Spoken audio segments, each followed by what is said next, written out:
should be live now, I think. Just a little bit sniffly today, but we should be good.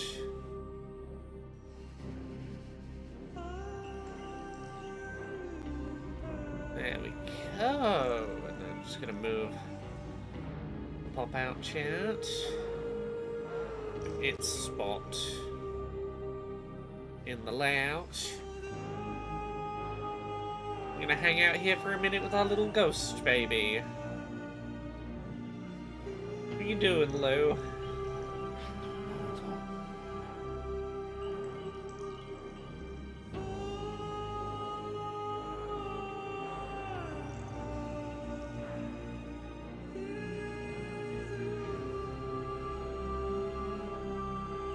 Doing a little wave, having a little look. Oh, the game really seems like it is about to throw us into plot any second. Let's enjoy this moment of quiet before it all kicks in. Hey, Crubs, hello.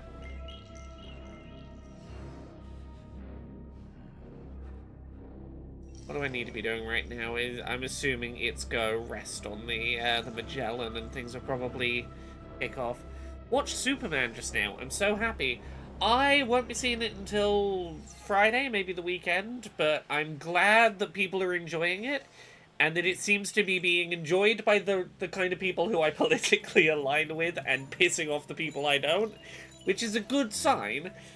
I've heard a lot of talk of it being very much aware that, like, a good Superman story in 2025 probably needs to be aware it's also an immigrant story, and I'm like, that's good to hear. Hey, Dandelion, how are you? I am sniffly.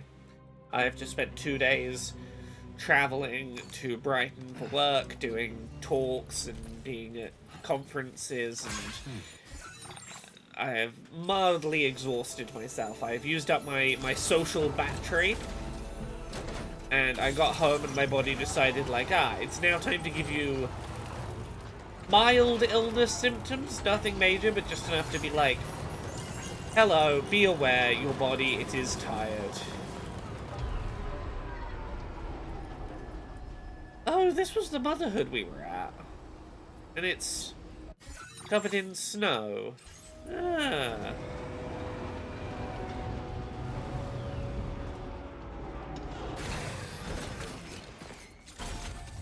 Oh, I'm glad to hear people have been enjoying Superman screenings. Oh, ooh, I just had my head shaved by Izzy and I'm knackered now, but it feels amazing. Heck yeah! Congrats!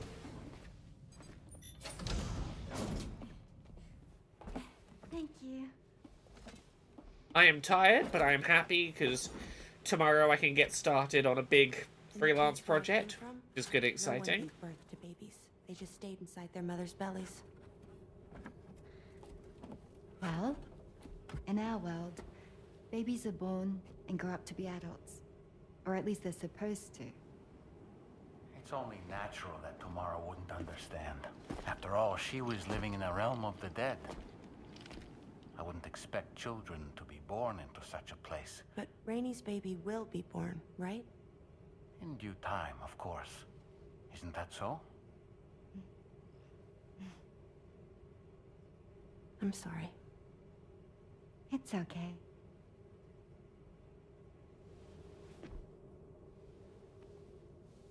Raindrops are falling on my head. And just like the guy whose feet are too big for his bed, nothing seems to fit. Those raindrops are falling on my head, they keep falling. So I just did me some talking to the sun. I do have to point out a thing I can't unthink about, because recently this was pointed out in an episode of the improv game show Game Changer, where they licensed a piece of licensed music and pointed out the licensing fee is not different. Once you've paid to license the song for a piece of work, you can use it as many times as you like. You've licensed it for inclusion in that piece of work. And When you hear a famous song like this come up as frequently as it does in this game, it's like, ah, yes, we paid for the license, we're getting our money's worth out of this one. I thought it was pretty good, actually. So you'll be a mother who gives birth to her baby. Mm-hmm. And I just can't wait.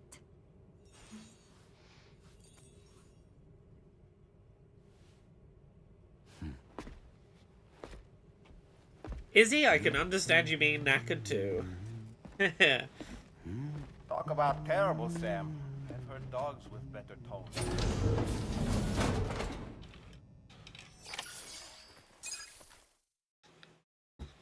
Right, what big story thing is about to kick off that's going to lock us out of side quests? Because that's what the game was hinting at when we finished last stream. That we should finish off any side quests before we enter this room. Because reasons. What those reasons are, who can say, but... Oh, apologies, forgive me, I'm so sniffly today. Yeah, we can get up.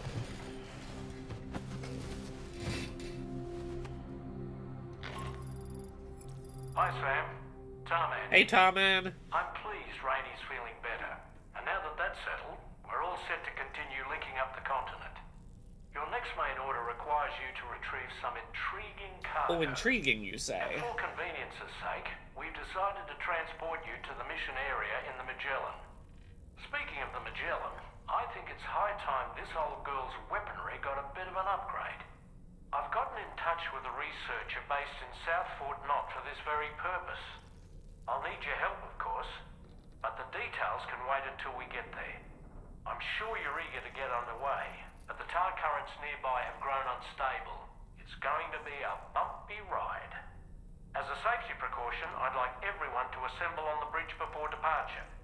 Come and join us as soon as Did you see ready. Dollman's backstory cutscene yet? No, I don't think so. How do I... Is there a way for me to trigger Dollman's back... Is it like Tarman's, where you have to... I'm trying to remember what we had to do. I think we had to read the book and find the photo in it for Tarman's. Is this another one of those, you can miss it if you don't interact with a thing? I think you just have to talk to him. Oh, it's post-main story. That might be why. If it's post... I'll keep talking to Dollman and see if we get It's anything. important to remember that defeating BTs isn't the same as eliminating a threat once and for all. These entities are simply being driven back to the world of the dead for the time being. So, operations at the Eastern Environmental Okay, we'll just chat to him for a bit and see Observatory what are managed happens. by just one man, all alone in the mountains. Must be terribly stressful. To survive in such extreme conditions, you cannot afford to let despair take root in your heart. Yeah, I didn't... Hope is an indispensable asset. I didn't talk to him a huge Not to amount. downplay the benefits of the cargo you brought, but the truth of the matter is that it won't make a difference for him that quickly. Yeah. What no doubt served to forget that. give him immediate comfort was the presence of a helpful soul. You, Sam. Aww. Porters can be bearers of light for those struggling in darkness. He'll not soon forget what you've done, nor the warmth that filled his heart when you arrived. Yeah, I didn't do a huge amount of talking to Dollman in my review playthrough, the first playthrough I was doing. Because largely a lot of the early things he would say when you interact with him were just very basic recaps of the mission you'd just done. And I was like, yeah, I know, I did that mission. Which is why I didn't, like, delve a lot into him. Right after the cutscene with Hartman sleepwalking.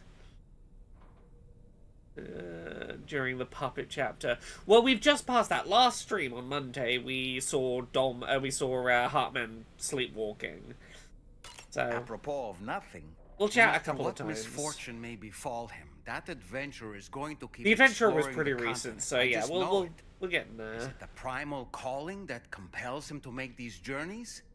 Or perhaps he's become addicted to the thrills that come with experiencing This the is the man that we unknown. had to rescue from Regardless of his being motivation, trapped in the snow when up the I see how mountain. distressed his son is. I want to do what I can to get him home safe. Come to think of it, About that ghost mech we saw carrying what appeared to be a coffin on its back. I wonder if that coffin was somehow connected to the beach. Probably. The I beach is distinctly death and felt the coffins are presence death. of the dead from within its armor. If you could deal a blow powerful enough to bypass its defenses, it might be enough to stop it in its tracks. Failing that, you could always concentrate your attacks on a single location Yeah, on its body. this is why I didn't chat to him a huge amount. A lot of it is like explaining to me how to defeat enemies that I've already fought, you know? But like he's got the exclamation mark, so clearly he's got more to say. Sam, I heard what Victor Frank said about your BB pod. You used to have a different keychain attached to it in the past? I used to have a charm given to me by Victor's brother Igor. Igor. Ah, yes. The corpse disposal team member that was caught in the void out with you that time. Oh, this is right at the start of I Death see Stranding now. 1. The keychain was a memento to remember him by. Yeah, and then I said, fuck that. But my dead man friend gave me a new one. I've been mulling over the words Victor said to you earlier. He's gone, but he still feels so close.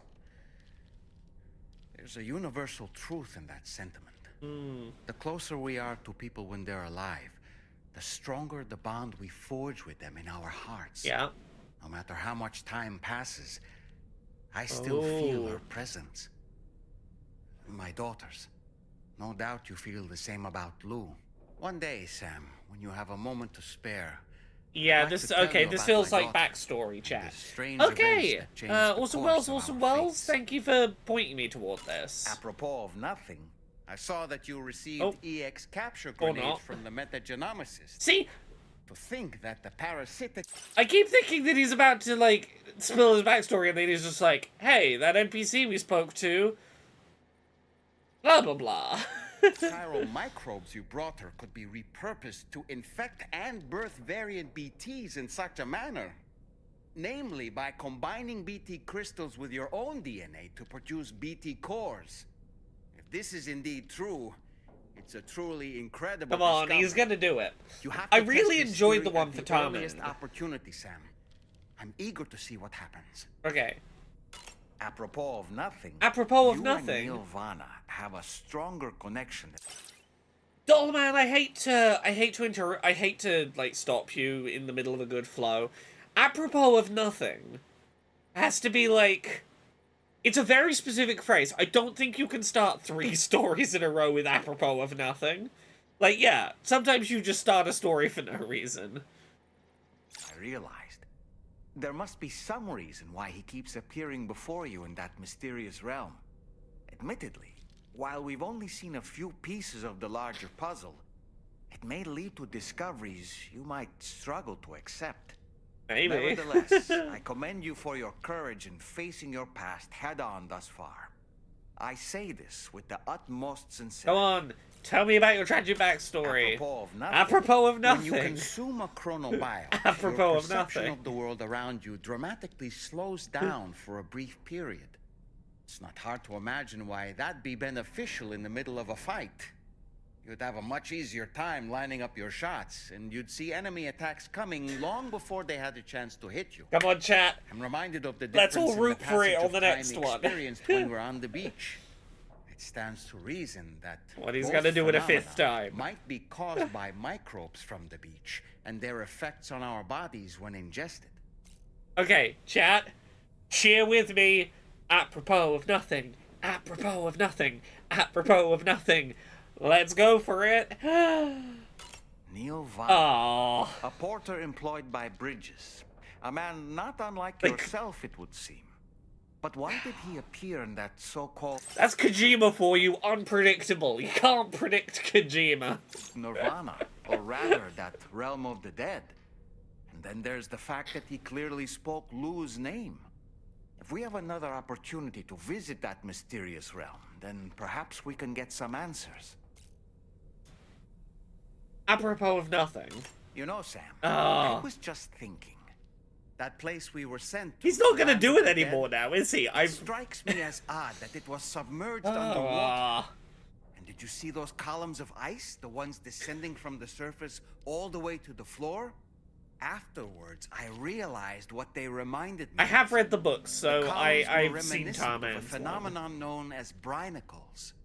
When seawater freezes and turns to ice, salt concentrates are released into the surrounding water. This brine is heavier than the water around it due to its higher density.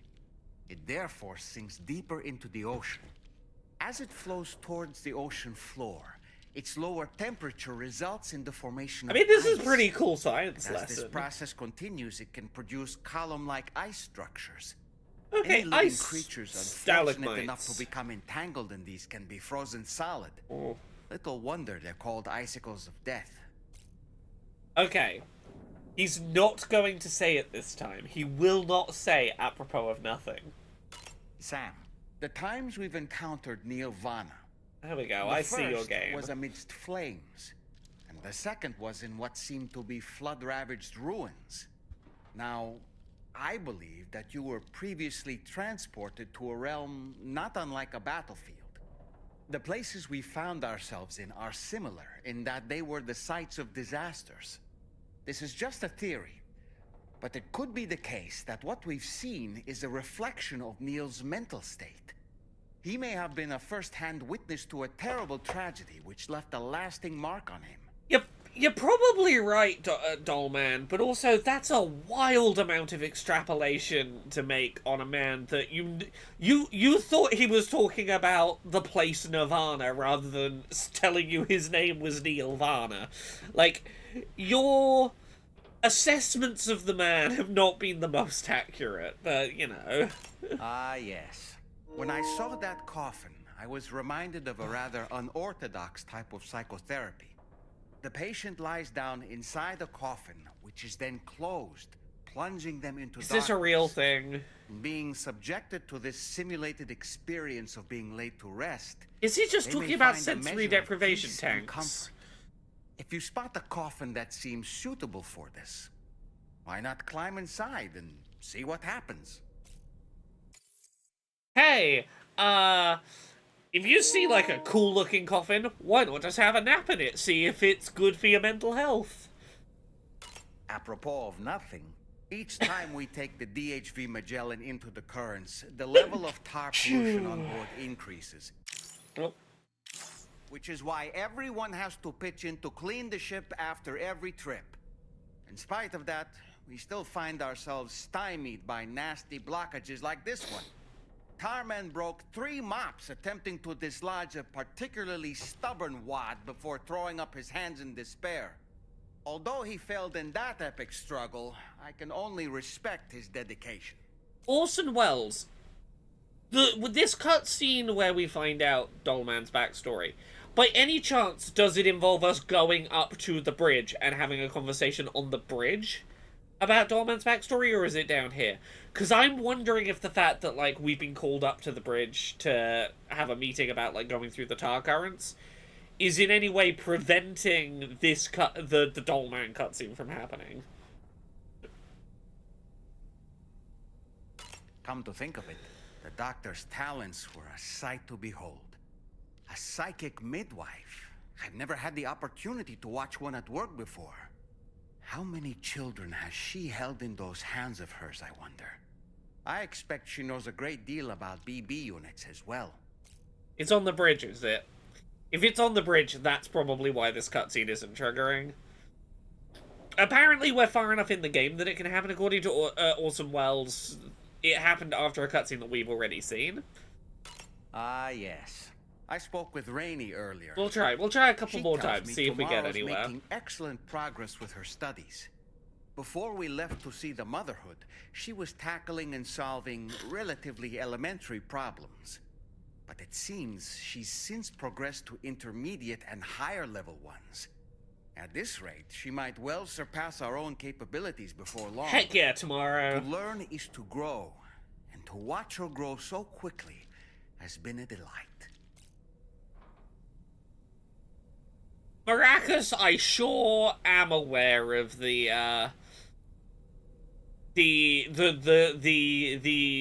Mecha Hitler switch being flipped on Twitter's AI. I am I certainly am aware of the direction that particular AI has been steered. Apropos of nothing, so that was the esteemed data scientist. You know what? I'm gonna skim through some of these. Huh. Eyes are the most. You see, perhaps this suit, which is to say, but I think. Sam, about the hot spring, they can soothe aches, but more the best. I'm gonna just a couple of these. Survival lists. You know, Sam, Hartman's condition is cause for concern. His is undeniably one of the hardest 21-minute syndromes to live with. The regular disruption to his circulatory system and the flow of blood is damaging all of his organs. If by quarter 2 we haven't seen the cutscene, I might leave it for many now. pain receptors. A part of me wishes I could swap places with him. Not that my body could ever serve as a suitable substitute for his. Because... Apropos of nothing, I was surprised by how effective. Oh, I do want to hear Tamara about was able this. to fight those mechs. Well, because The way she's a she woman. took advantage of the tar Sexist. and used her unique abilities against them. It demonstrated impressive improvisational skills. But her capacity to rapidly accelerate the age of any material or enemy she comes into contact with. Oh, I can't help but be a little jealous. But there are other ways I can contribute to your work, and I hope to continue doing so. Such as telling us about your backstory. Sam, that friend of the Dowser, to go Nope. to perhaps. Ah, yes. The armed survivalists don't seem concerned in. It's man. Oh no, they're killing people. Yeah, we know. Sam, none of us can go through catastrophic trauma without being forever scarred by the Like experience. your trauma? Trying to reclaim a sense of normalcy through routine can help the heart. Is that to what heal. you did? Your deliveries are making a big difference, Sam. Apropos of necrobiotes, and they seem to. No! Come on! Apropos of so Samson Hook. Nope. No, Come on! Sam. Dangerous orders. While I'm incapable of fighting like you, if you throw me toward your enemy. Yeah, this is stuff from the Come start to of the think of game it, you gave the tutorials brigands' on. vehicles. You won't be. They're Okay, enemy. old I'm not- vehicles. You know, Sam. I was looking into the conditions that. No, that's the fires. It's one. Flaming whales were falling out the Ever sky. wanted to learn more about the. Well, might be good. You can check in on the Come to think of animals. the kangaroo. You know, if you ever want to stop. Okay. Sam. How many things do you have to say? It's because Rainey lets me shower in her core fall from time to time. It's because you're made of wood. You don't age because you're made of wood. Apropos of How did that happen? Rainey used to be much more quiet and withdrawn. It was singing and dancing that got her to open up. I'm something of I a don't think performer Tom Hanks' cat myself, has a name. though I've never showed anyone. You have. You showed us. We put on your favorite song. You did a whole K-pop number. Ah, yes. The Rainbow Valley greenhouses, and Okay, come on. you know, Sam, there are organisms in my understand. Apparent. Come on. Really, Sam. If you. I can. Yeah, playlists. Those want a freaking name. They can't There are say, meaning, BTs that look out for us. I don't really. Ready? You don't really have anything else to I say sure right am. now. Okay, yeah. My guess is, as much as I appreciate the recommendation, Orson Welles, and I will talk to him every time I come back now to try and trigger it. He's clearly like getting ready to talk about it. I think because we are locked into a story event and have to go to the bridge. I think he won't tell us his story cutscene because we are in the middle of another pre-existing story event. Is my suspicion. We tried. Right, go to the bridge. Let's do the thing that they're demanding we do. We go to the bridge.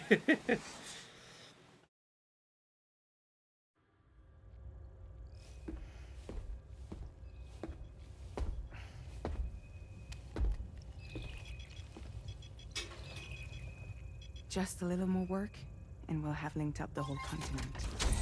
Allow me to reestablish our connection with the network.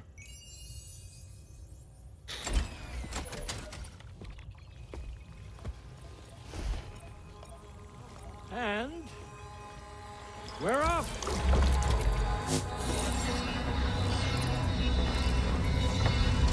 Keep going for a nice drive.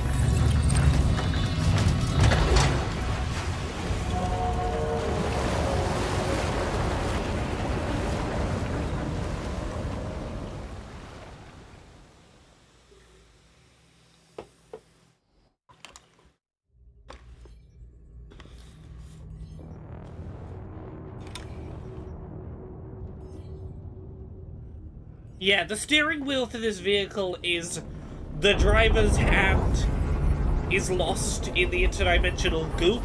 That's how he steers. The currents just went crazy. I've lost track of my hand. It's gone. Oh no!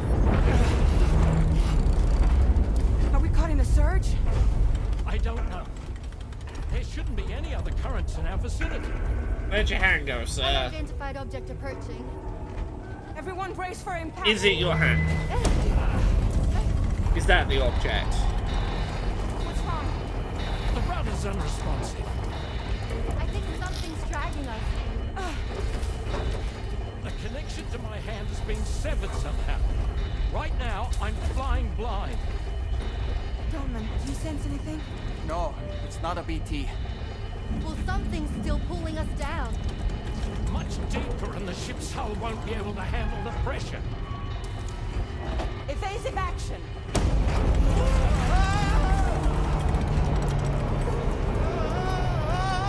Out of the way, Kitty!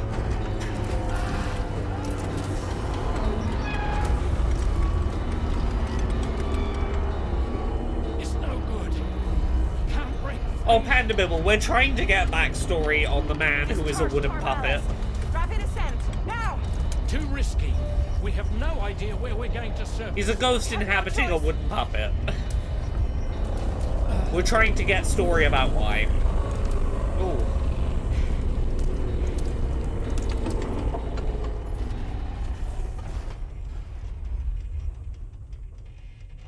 Okay, is the volume settled?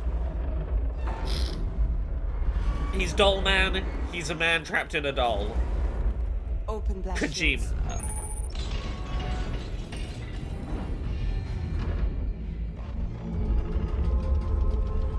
Oh, If we don't do something, it'll crush us. that's no good. Big Mech.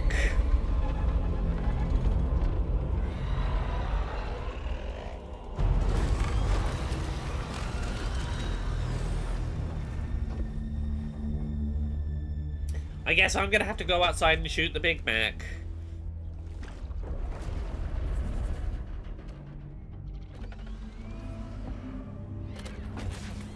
Oh. Hello, Higgs. Hi. Hold it. Hardly a repatriate, but I'm immortal enough. Don't try and float with me right now, sir. When'd you start rolling with such a big crew, Sam? Settle. Settle.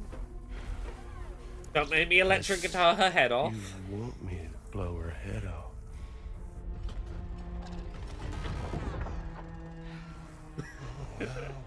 Well. You roll back the clock and that old time fall soaked hide of yours, huh? Nah, just anti-aging cream, Higgs. Don't worry about it. I'm only here to get revenge on you and Sam. The rest of y'all really have no quarrel with, so, you know, you let me keep the two of them and y'all can fuck off. No?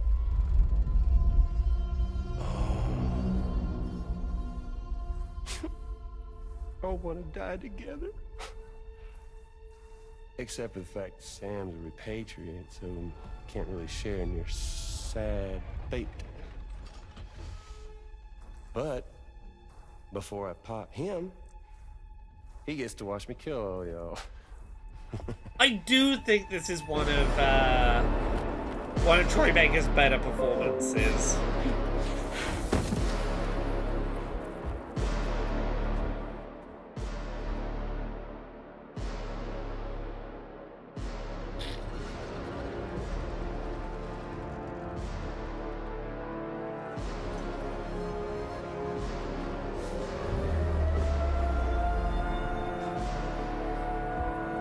Her eye makeup being similar to Higgs is very interesting.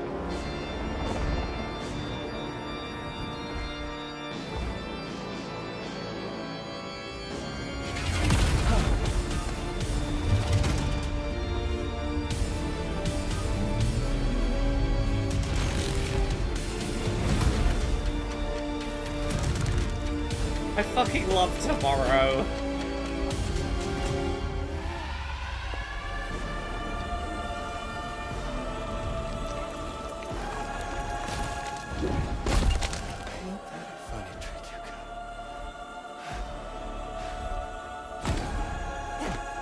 She is such a genuinely interesting character.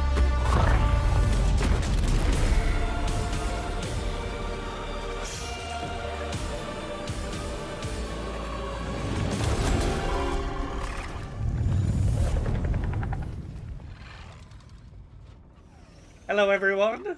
Just a little bit of casual. A ghost mech? So he's what? Mecha Higgs? Mega Higgs. But I don't break that easy. Yeah, I love the hologram face idea. So be it. It's gonna be that way. Y'all could all go down with the ship. Oh, off he goes.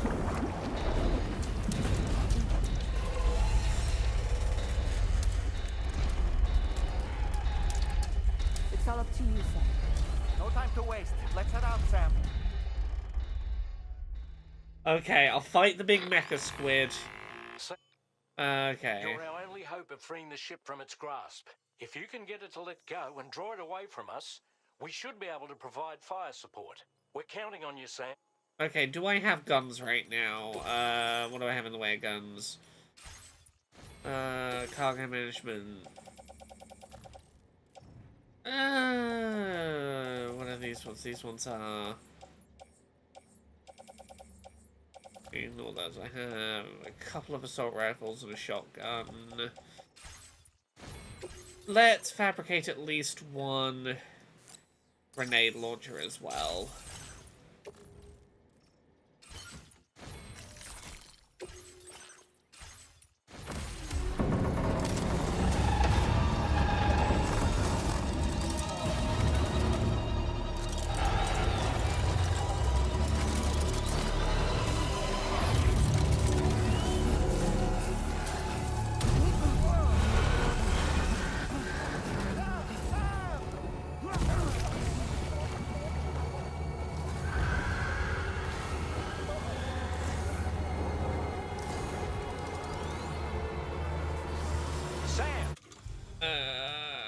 The Magellan is a sitting duck right now.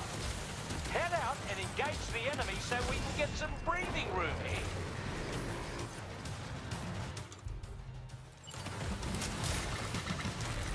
Just like that, Sam. That must have done something. Knock it off, Sam. Are you trying to sink my ship? The Magellan's taking damage. Sam, I need you to keep that thing distracted.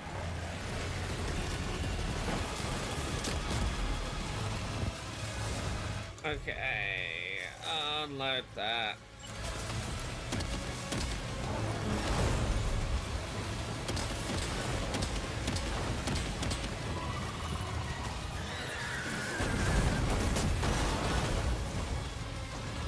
Engaging. What's another one?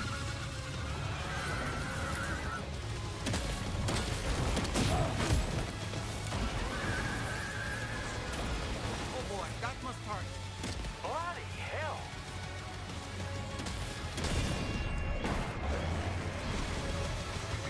Leave him alone.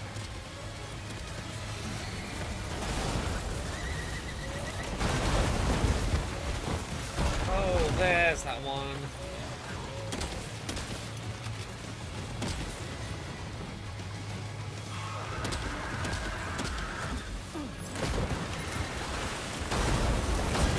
Opening fire now.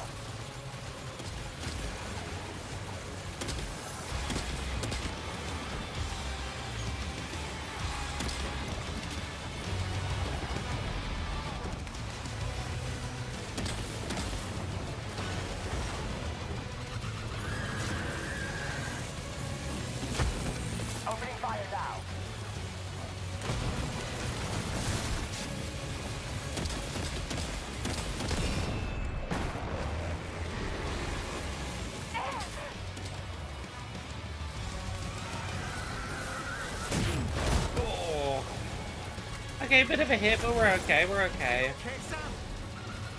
How's its health? That one hurt. Bastard packs a punch.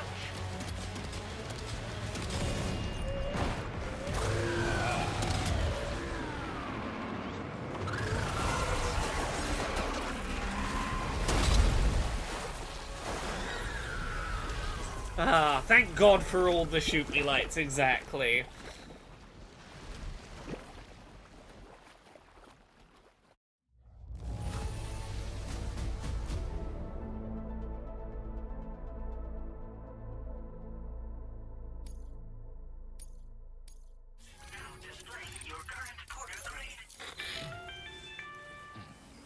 Great job, Sam. The only reason we're still alive is because you were here to save us. Come back to the ship. What have I left on the floor here? Let's grab some of these. Yeah.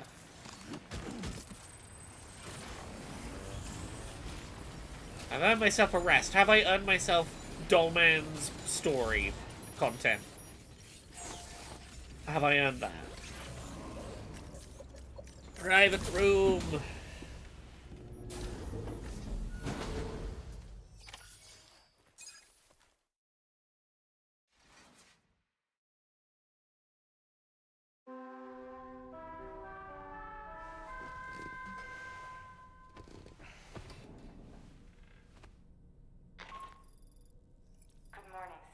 Norman Reedus doesn't get a huge amount of lines, no. He got more of them at the start of the game before he got all sad. The ship is unable to travel in its current state, but Tommen's doing his best to get us back in action. Okay, ship doesn't work for now, yeah. Supplies for repairs. When you're ready to head out, I suggest you head to the bridge and get Tommen to brief you on the situation. Afterwards, check the ship's delivery terminal to find out which part of the continent you'll need to link up next. The show must go on after. Okay, Dollman, do you have anything you'd like to chat about?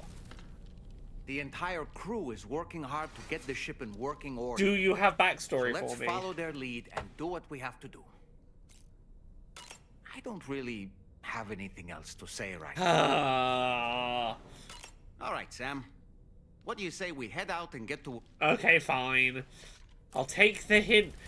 You suggested at some point you want to talk to me about your backstory. So tell me about your backstory. Maybe you'll tell me about the backstory after we go to the bridge again. So,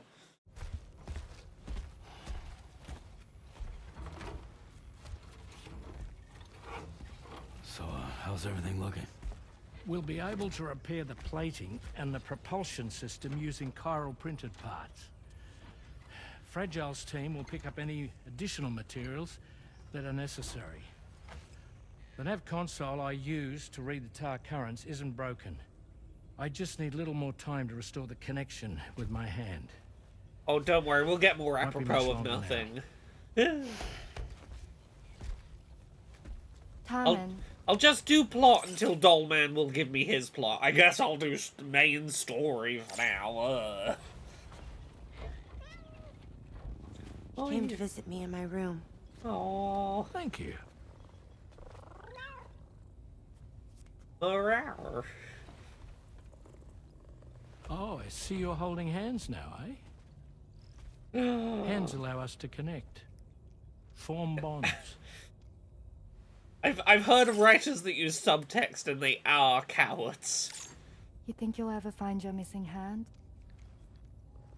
Now that's a bond I doubt will ever be broken. Lesbians. Looks like we're good to go. I'll see you later. Oh, get up, you two. I believe in you. It's still Pride Month in my heart. Are you excited to head out? So excited. Not yet. I'm going back downstairs to my private room to try and talk to Dollman. At least once first. Little plush cryptobiotes for the journey. Okay. Let's get going. Girls' road trip, yeah. Hey, be safe out there.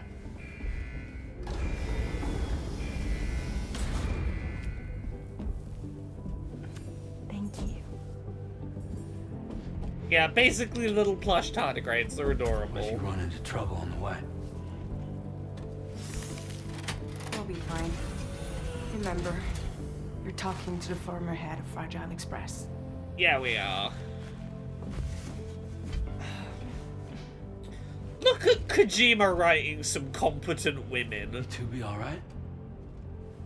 We all have dooms.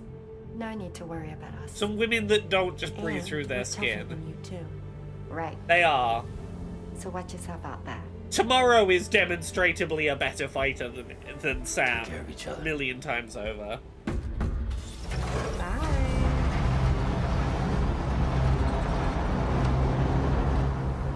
Like, any one of those three women I could see being the protagonist of a follow-up game, and it would be great. Sam, although everyone's hard at work repairing it, Okay, it's gonna take a while. extending the chiral network remains our priority. Your next objective is to link up South Fort Knot, though you'll need to get another site online before that will be possible. And unlike before, the DHV Magellan will be unable to advance to your position after you've expanded coverage. Okay, so I'm gonna do this without During help. this period, you'll need to operate without our support. Doesn't Kojima have another game in the pipeline? Nah, here's the thing. He had another game in the pipeline with Xbox, and there are rumors swirling about whether Xbox is still funding that or not. Fragile, Rainy, and Tomorrow are gone procuring materials for repairs, and Tarman has his hands full tending to the ship.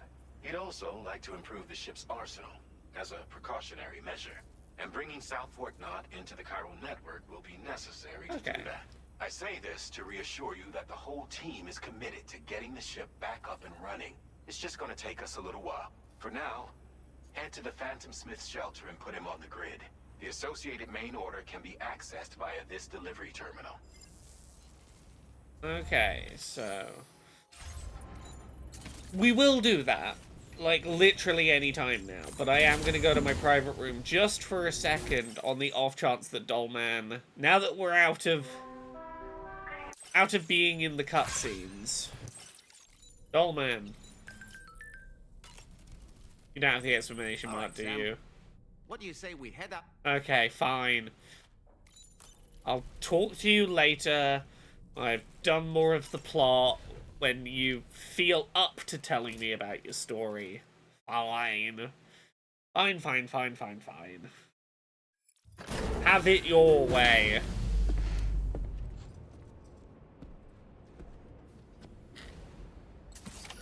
Okay. Yes, let's get the mission. What's the mission?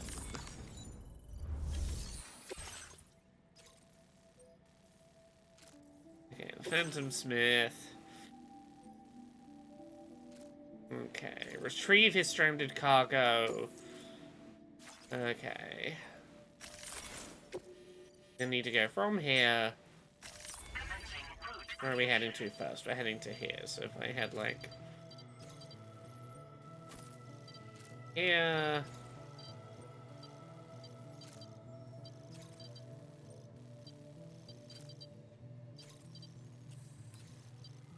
and, like...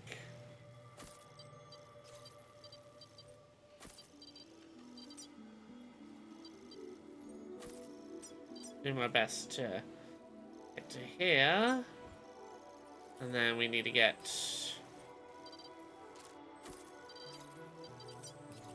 my best way to do this, if I come, like, up here... Delivery route finalized. and then... Commencing route creation. yeah, still in the ice caps of the Australian mountains, yes. That will probably do. I will try and drive the car there and see how it does.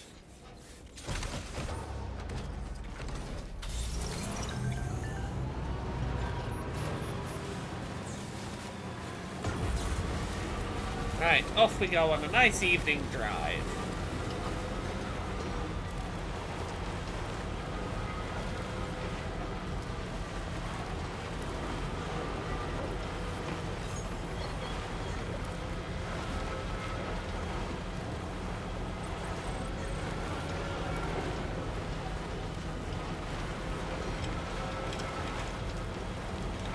We are going to have some very steep sections of mountain, as you can sort of see ahead of me. We are going very uphill. I could really do with having the ice wheels ready for my car, but I don't, so we're going to improvise. This is going to be a challenge.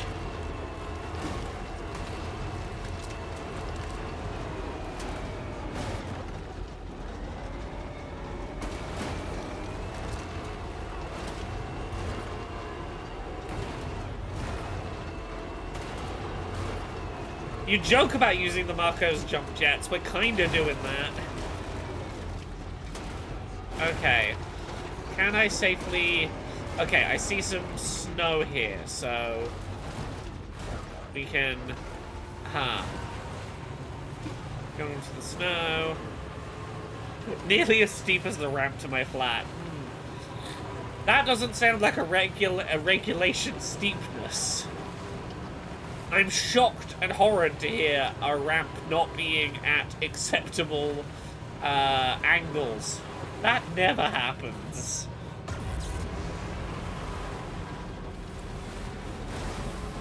Okay, back up the hill. Okay.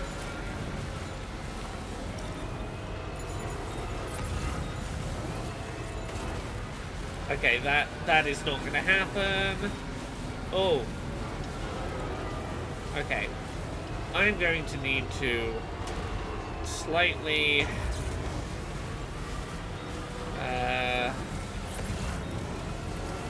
take a diagonal and, like, I hope we can get over that way.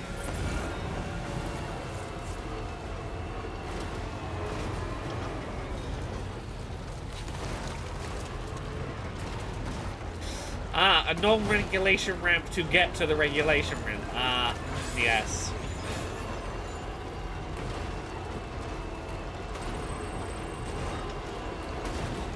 Okay. Come on.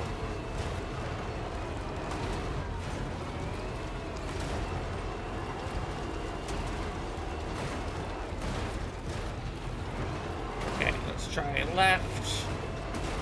Come on.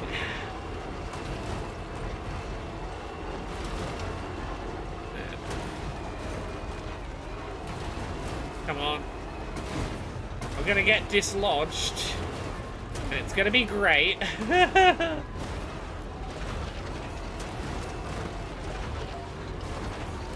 Oh no.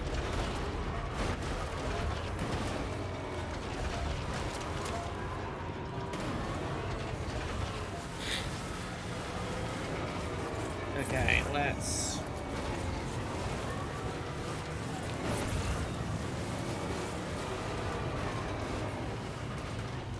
Ooh. Can I get over this cliff? Okay, how far is it going to be to go around this?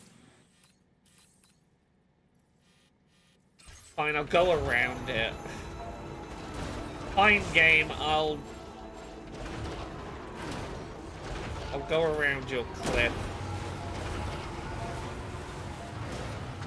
At least somewhat.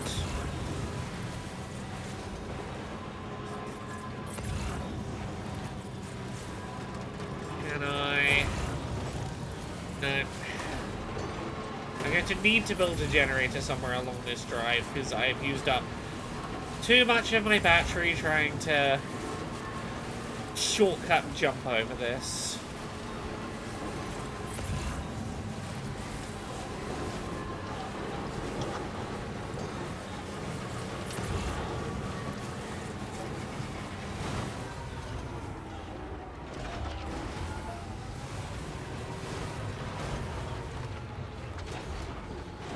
Yes, Dandelion. The places that will get listed as wheelchair accessible without being so. There is a creator I follow on TikTok who she's a wheelchair user and was planning her wedding. And the sheer number of wedding venues that advertise themselves as wheelchair accessible And then she showed up to her, like, venue viewing, and the venue was not accessible and she couldn't go around. And there's one that sticks in my mind where they were like, oh, well, this corner here next to the dance floor is accessible.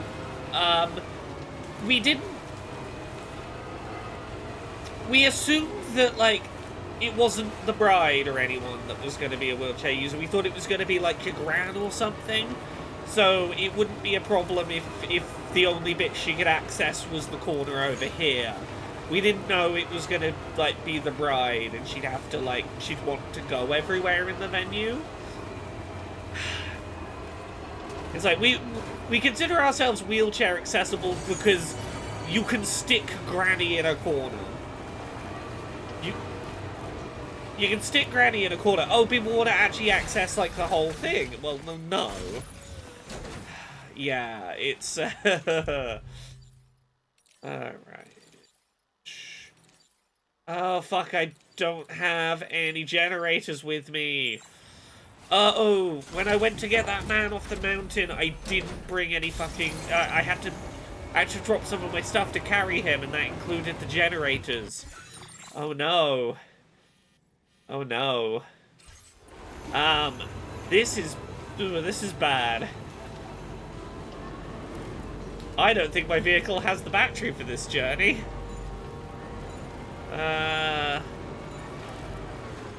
Okay, let's avoid boosting. It was my thought. I thought I was gonna replenish mid-journey. Oh no.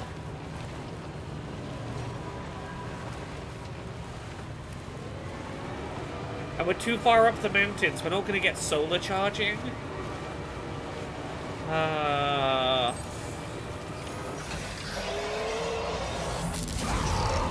And there's BTs around. Okay.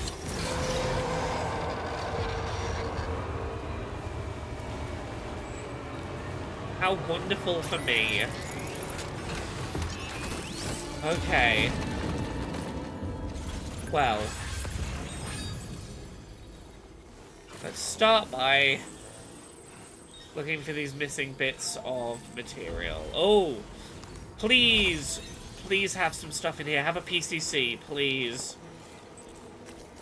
Please tell me there's a PCC in the post box. Oh, fabrication! I can fabricate a PCC. Ah! Beautiful! Ah, I'm saved, I am saved.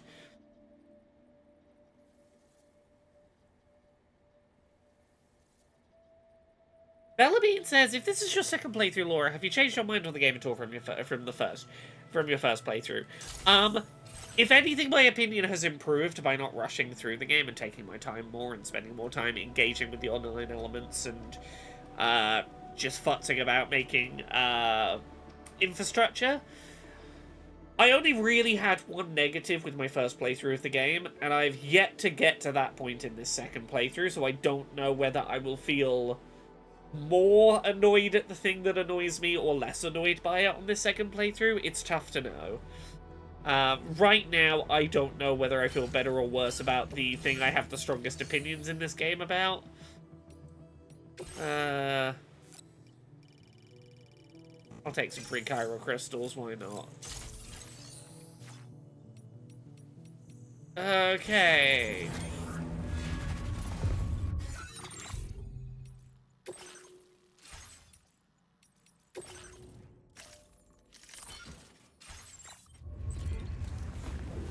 Okay. Can you get close enough to sever its umbilical cord with your blood boomerang, Sam? There's this place I'm trying to get to. Is this... oh, it's kind of behind me. Oh, it's this cliff up here. Oh, and I see some of the stranded cargo. Okay, so here's number 2. Number 1 is there. I need number 3.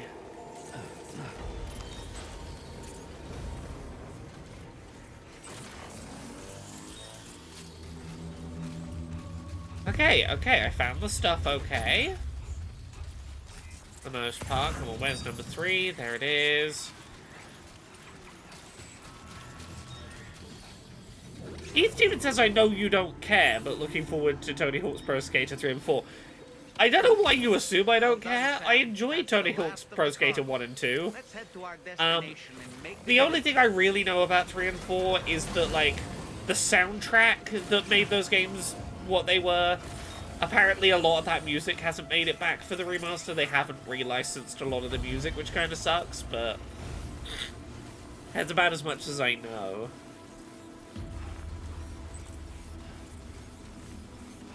Rule Spider says, Death Stranding 1 was a case study in reviewing a game before it had the time to have its online features, having had the time to kick in.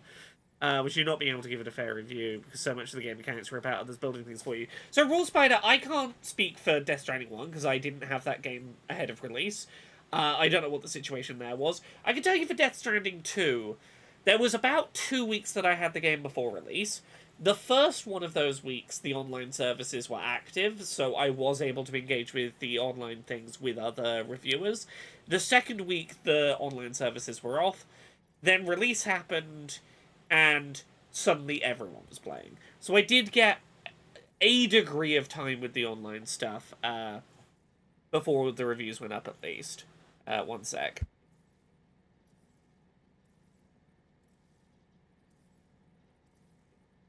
Right, I'm gonna find my vehicle and head... where am I? I head toward A7. The vehicle is here, so we can generate a ECC generator. Yeah. Well, yeah. Additionally, Tony Hawk 3 and 4 are published by Activision, which is owned by Microsoft, which is under the BDS boycott. Yeah. That too. I forget that everything is every terrible company. Sometimes I'm just like, yeah, that game, and then I'm like, oh yeah, no, it's that game.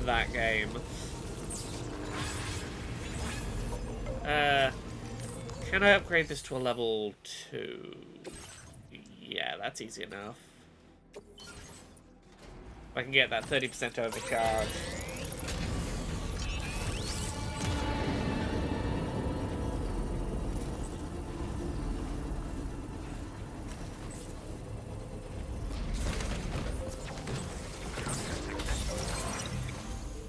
Okay, so I want to head for A7, which is that way.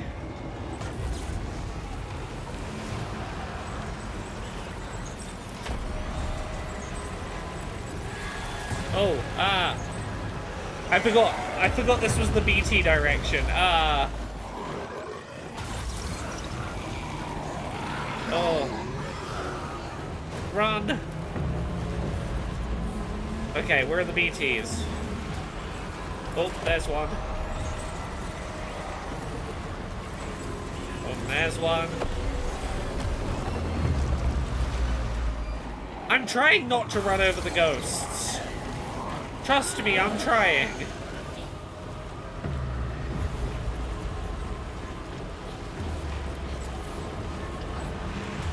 Oh.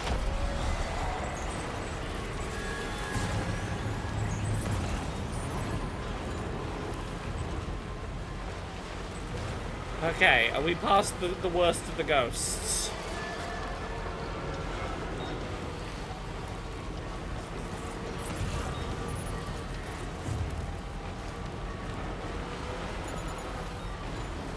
How did ghosts get atop the Australian glaciers? I don't know, people who died hiking the mountains or whatever.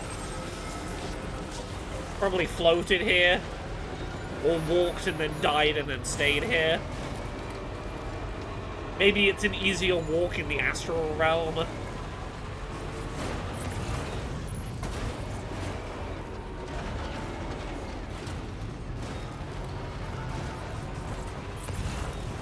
I need to remember to use this so I can see an overview of the topology in the dark and the snow.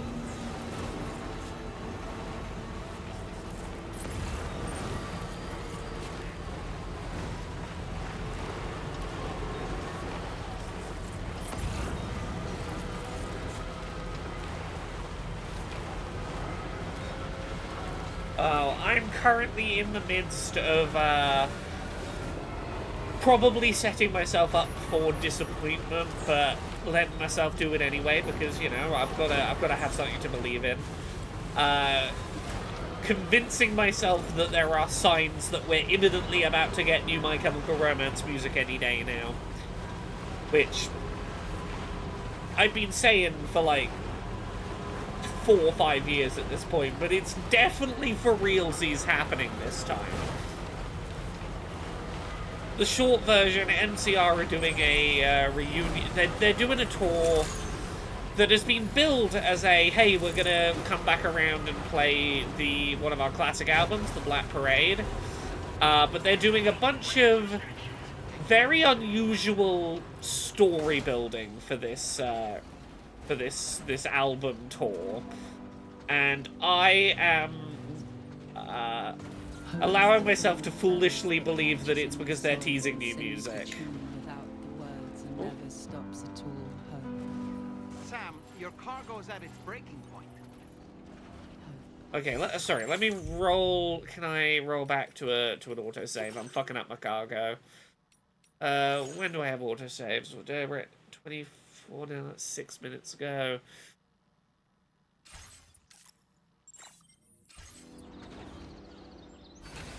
You know what? I'm gonna get off of here. Do I have... No, I don't have repair spray, do I? Good morning. Hey.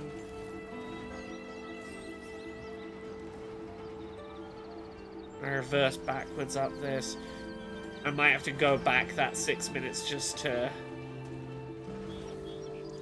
not destroy my fucking cargo.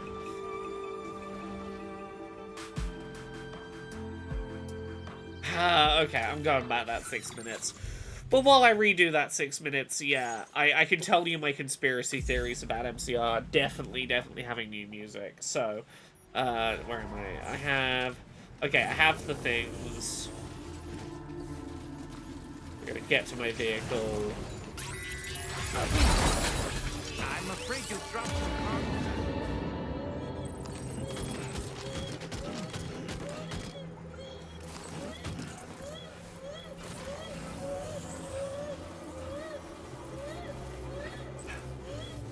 Sorry, I'll get there in a second. I've got a crying baby, I've got a car that's running out of battery. Okay. So, this... I gotta dig into, like, backstory and lore for this band that I enjoy to explain why I'm convinced that they got new music happening. So, back in the day, when My Chemical Romance released their third studio album, The Black Parade, in the fiction of things, The Black Parade is a separate band. The Black Parade were were a fictional band who performed their self-titled album, The Black Parade. After several years of touring this album start to finish, doing just the album, none of their other music, The Black Parade, in their Black Parade outfits, doing the Black Parade album, they did a show in Mexico called The Black Parade is Dead. And it was, as they put it, the last time that The Black Parade, the fictional band, would perform The Black Parade, the album, start to finish. The Black Parade, and they famously end it, there's a recorded version of this show, and they famously end it with the singer on stage going, "The Black Parade is dead forever." Now, supposedly, this is the album they're touring again now. But there's this whole, like, metafiction they've been building around it, around this dictator of a fictional country, and that the Black Parade used to be, like, the national band of this country, and that this dictator has decided, as a way to try and get over their nation, this fictional nation's bad public image, much in the way that, like, Saudi Arabia buys up sports teams and whatnot to try and whitewash their human rights abuses, this fictional dictator is like, we should bring the Black Parade back. They were liked, they will make our nation be liked despite our terrible human rights abuses. And that this is seemingly some sort of, like, supernatural resurrection of this dead band. And to me, all of this screams, you're doing some weird fictional shit and we're gonna get a new album that is like, the fictional band The Black Parade producing a new album. being called something like Long Live the Black Parade. Now, maybe I'm convincing myself of nothing, and this tour is just going to be, no, we're just playing the Black Parade album. But I have allowed myself to be foolishly, perhaps, convinced that. And I say this as someone who has seen this band do bullshit around the Black Parade before. The way they debuted the Black Parade was they announced a show in Hammersmith in London where My Chemical Romance were going to be playing, and then right before their headline set was meant to start, they announced over the speakers, we're very sorry, the My Chemical Romance will be unable to play today. We've replaced them with a different headline band, the Black Parade. People start walking out, people confused.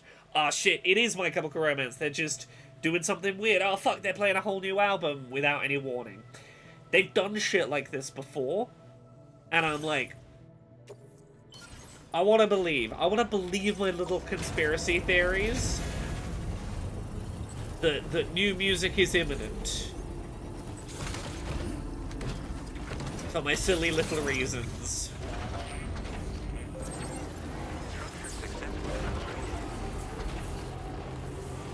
And I think at some point in the past 5 years, new music by that band was meant to happen already.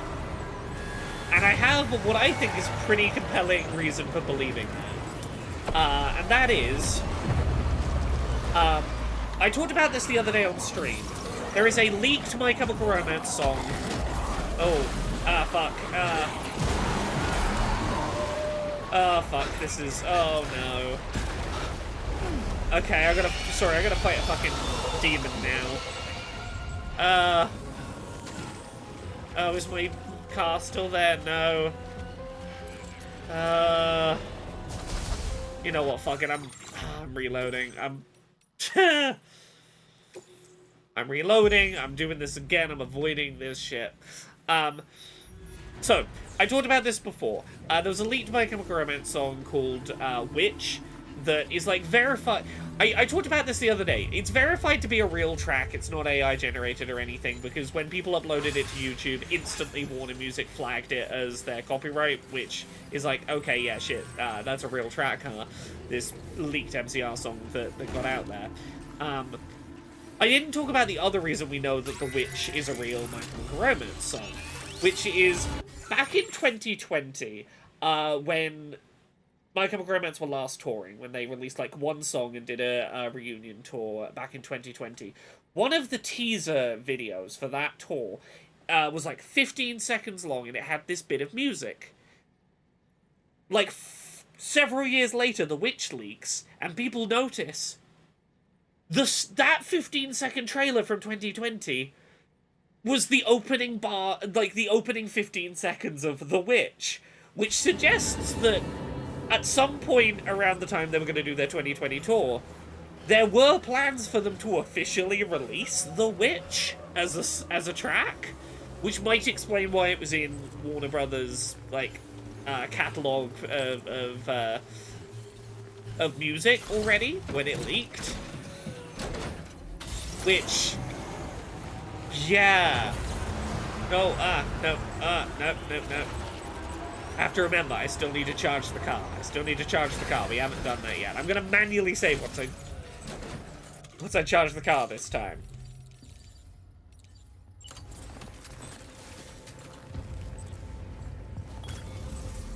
So yeah, as much as I am maybe convincing myself of nothing, I'm like, there was clearly at some point a plan to release The Witch.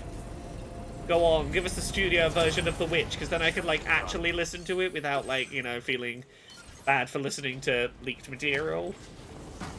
I wanna be able to, with an open heart, listen to The Witch and not feel like I'm doing a crime. Okay, let's wait until we are charged. And remember to do the boost this time. We will manually save. Nope, apparently I'm not allowed to save. Okay, well we just do it good this time.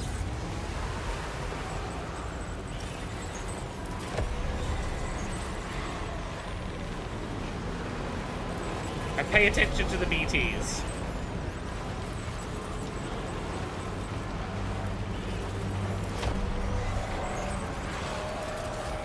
Don't damage the bloody cargo this time.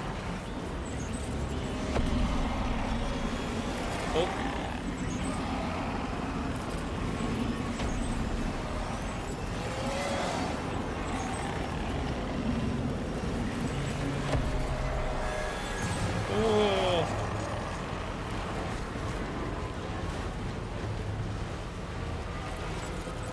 Oh, Rule Spider says, speaking of musicians that shaped our youth, today I discovered a few upsetting things about Billy Corgan. That's of the Smashing Pumpkins.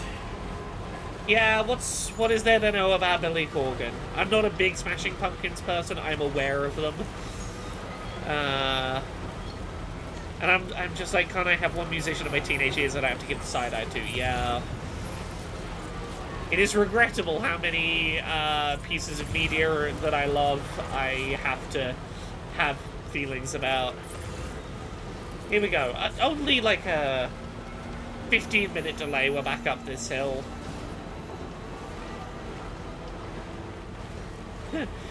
It's Sam Portner Bingles in Dad Standing, episode 39. Sam delivers a large nun pizza with left beef. So yeah, I am very tempted on Friday night to stay up until the potentially very early hours of the morning UK time, purely in order to try and watch bootleg live streams of this concert that will probably just be playing an album that I've seen them play live before, but might secretly be, ah shit, new music. It's not going to be new music, but I will regardless end up fucking staying up till 5 AM just in case. This is far from the first time I've stayed up till like 5 in the morning watching a bootleg live stream of a concert because I convinced myself foolishly that My Chemical Romance were going to have new music there. I can tell you the last time that I conspiracy theoried myself into believing MCR were going to do new music. So when MCR were last touring, they ended their world tour with 5 nights at 5 nights in LA.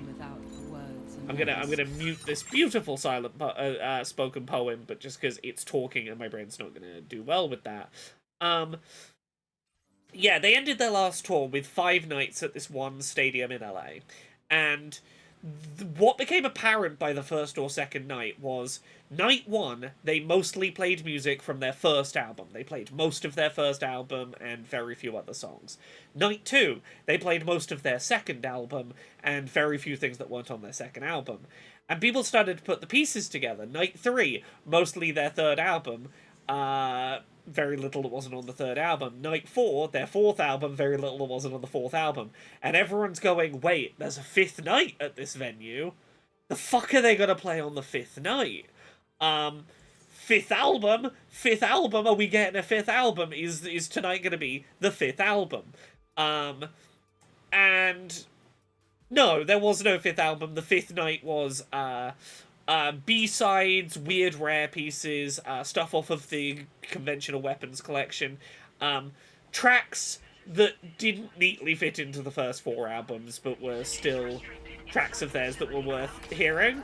A fantastic show. It was great to get like a proper quality recording of their track Sister to Sleep, for example, but yeah, this is not the first time I've gone, it's obvious the pieces are aligning, 5th album, and then it's not been 5th album, so I'm not gonna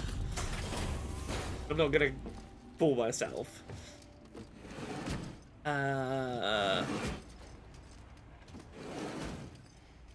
Master and Wheels, hey! I'll give you a plot recap. A big metal squid tried to capture our ship. Our ship is destroyed. All of the girls have gone off to go get parts to repair the ship. We're trying to connect up the network. There you go. There's the plot recap. Higgs, he's a robot with a hologram for a face. Tomorrow did some cool, sick sci-fi fighting to fight him off. Thanks. Okay. Shoulders with BTs for marijuana. Sit tight.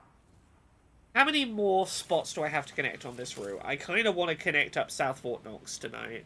I have to say, this is in excellent condition. You must be some kind of wizard. There's no denying your incredible skill, and I really can't thank you enough. Funny you bring up Alex Jones. I think it's Alex Jones. Give me a second to fact check something.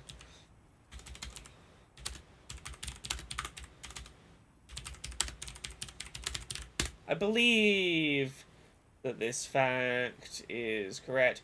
It's not Alex Jones. Joe Rogan. Right-wing figure Joe Rogan and singer of My Chemical Romance Gerard Way they're cousins. Those two are cousins. Fucking small world. I'd like you to put this shelter on the chiral network. For a second, I was gonna say it was Alex Jones and Gerard Way. No, it's Joe Rogan. The Joe was in there, and it was similar kind of right-wing figure.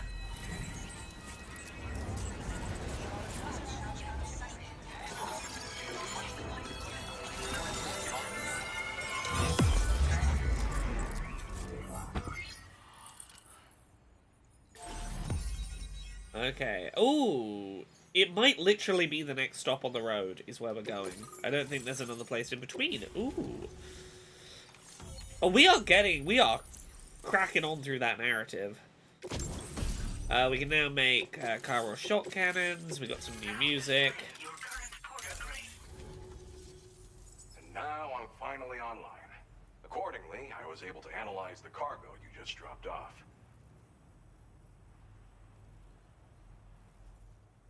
Is that the face? Isn't, but is this the voice? Is Sung Won? Is that? Seems it was developed with the aid of an unknown technology, which I've taken to calling ghost tech. From what I can tell, it reacts to chiral radiation on a specific wavelength. The reason I mention it is because the chiral shock cannon data. Hard to tell under the slight distortion, but you hear what I'm hearing. The chiral radiation it generates can pass through objects without destroying them. Practically speaking, this means you can incapacitate enemies. Okay, I can shoot enemies through walls with that. Deal damage to BTs and mechs. You can't use it without anchoring it to the ground first. My only reason for not thinking it's him is I think they largely picked Australian actors for the holograms in this, and I don't think he's Australian. Stop him. That'll make my day. Yeah, Sung Won Cho. It sounds. South Fort Knot. You should be able to get some new and improved tech to help you out. There's a lot of other It sounds like him, and I would expect him to be the kind of person Kojima would like to put in a thing. I'm sure they'll hook you up with all kinds of goodies. I'm still concerned about the armed survivalists to the south of you. Yeah, we'll get there in a sec. I'll be rooting for you to keep on doing what you can to make. I don't know if I can come up with anything else to help with that. Faster on Wheels. I haven't done a pizza delivery today, but I did do a pizza delivery a couple of streams ago. Be warned that this cargo is he not going by ProZD? I think he goes by ProZD for, like, the internet comedy stuff he does. But I think when he does voice acting work, he does it under his actual name. I think is the case. And when you take this main order, handle it with the utmost care. Good luck with everything. I think it would be the same as, like, I stream at Laura K. Buzz, but I go by Laura Kate Dale in, like, game credits. Once again, I'm contacting you via our dedicated private line. No one else will be able to listen in on our conversation. Yeah, what do you want, sir? I'll get to the point. Has Charlie ever behaved in a manner you felt was suspicious? I mean, he was a hologram on a mannequin. That's kind of suspicious. Credibility, as routinely calculated by APAS, appears to have dropped sharply. Despite attempting to confirm his credentials via the UCA's National ID Registry, it does not appear anyone has ever actually met the man. It may well be the case that he does not even exist. A ghost, so to speak. I can only hope that my suspicions are unfounded. For now, Sam, probably proceed to fine. South Fort Knot and put it on the chiral network as planned. It is imperative that we improve the DHV Magellan's capabilities, and the sooner we connect all of Australia to the we're getting close to connecting all of Australia When you're up. ready to proceed, you can pick up your next main order from the delivery terminal at this facility. Okay, is this to go to the south facility? Yeah, South Fort Knox. Additional data from the THV Magellan. Updating information with data from within Chiral network coverage only. Yeah, we can do that. So where are we heading to? We can. This is gonna be a nice down the mountain drive. Actually, yeah, let's. Yeah, let's start going down so we can go across the river because we want to be on this side of the river. Delivery route finalized. Or this. Route creation. Delivery route finalized. I still remember coming in here bitching about Dave Grohl for something, and you argued it wasn't that bad, and I was either agreeing or about to agree. I was being hyperbolic, and then someone said, "Let you tell you about his AIDS denial." Oh, yeah, I don't remember what it was that we were initially talking about. Where I was like, "Oh, that doesn't sound terrible." Yeah, no, I was unaware of. I very much changed my tunes when made aware of Dave Grohl's history of AIDS denial. Everyone is terrible, everything is bad, and I can't like anything. Everything is bad, and everyone's the worst.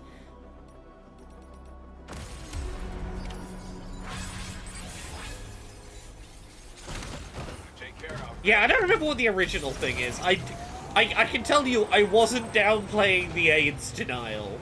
Whatever it was a something far lesser than I was aware of.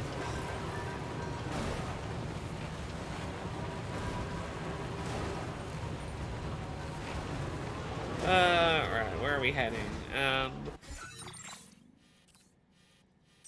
Okay, I can go to the left and then down around to the right. We'll catch up.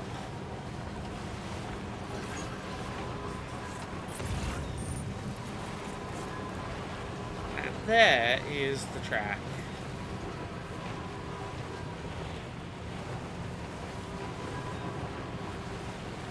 I've been watching live streams of puffins in Wales to cope. Oh, that sounds adorable. That sounds lovely. Puffins are great.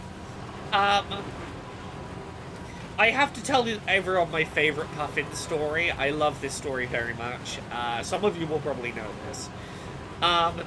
There were some scientists who put out some monitoring cameras to like learn more about puffins and how they act in the wild, so they didn't want to like, you know, confuse the puffins.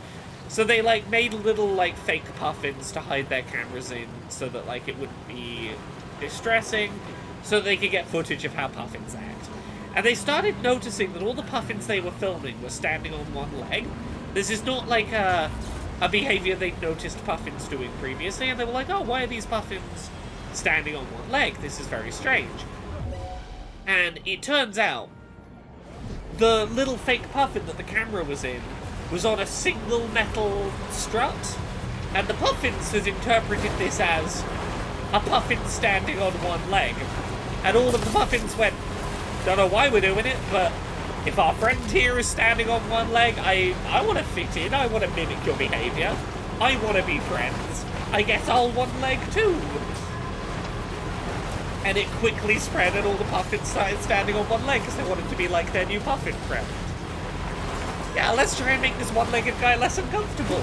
Right, it's adorable.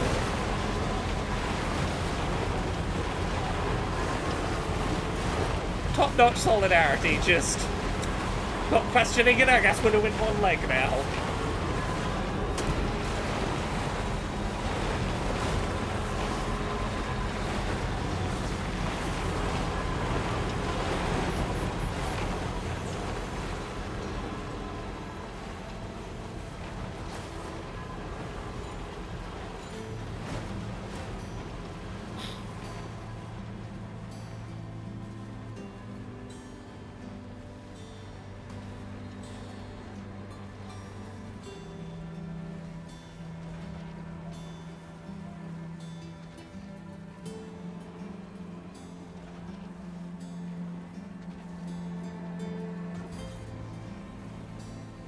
Can I get over this little bump? Probably.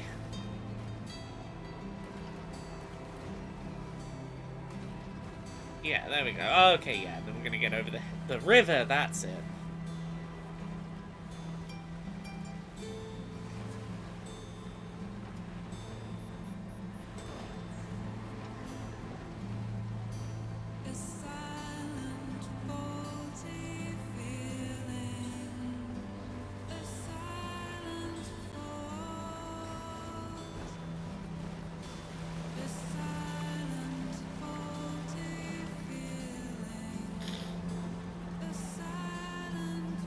Ah, almost time to defrost.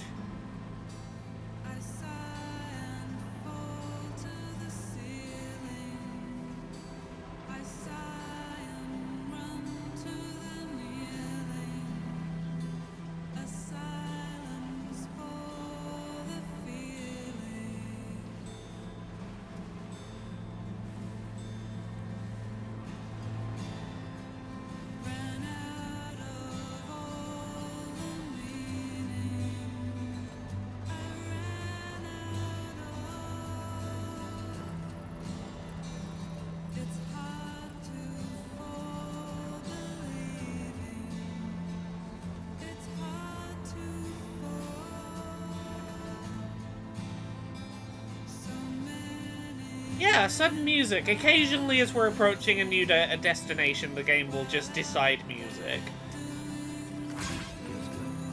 Just to be like, hey, you've done a big journey. This is an important moment. Have a little music to punctuate your journey as you, approach your destination. Yeah, it's a nice touch. For a game that is otherwise so, like, relatively lacking in audio feedback, it's quite sparse in its audio design. Natalie says, I've listened to over 90 days of Podquisition now. Fucking hell. That's...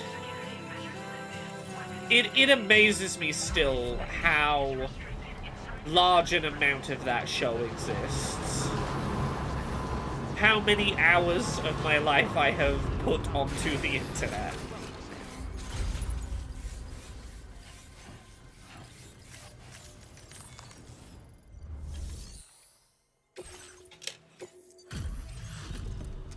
There we go, we did it.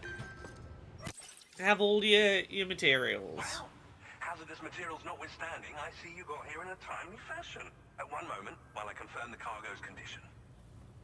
That's a voice I recognize as well. The condition is remarkably good. Why do I know your voice? I'm on the cusp of a breakthrough, thanks to you. Go ahead and connect your Cupid.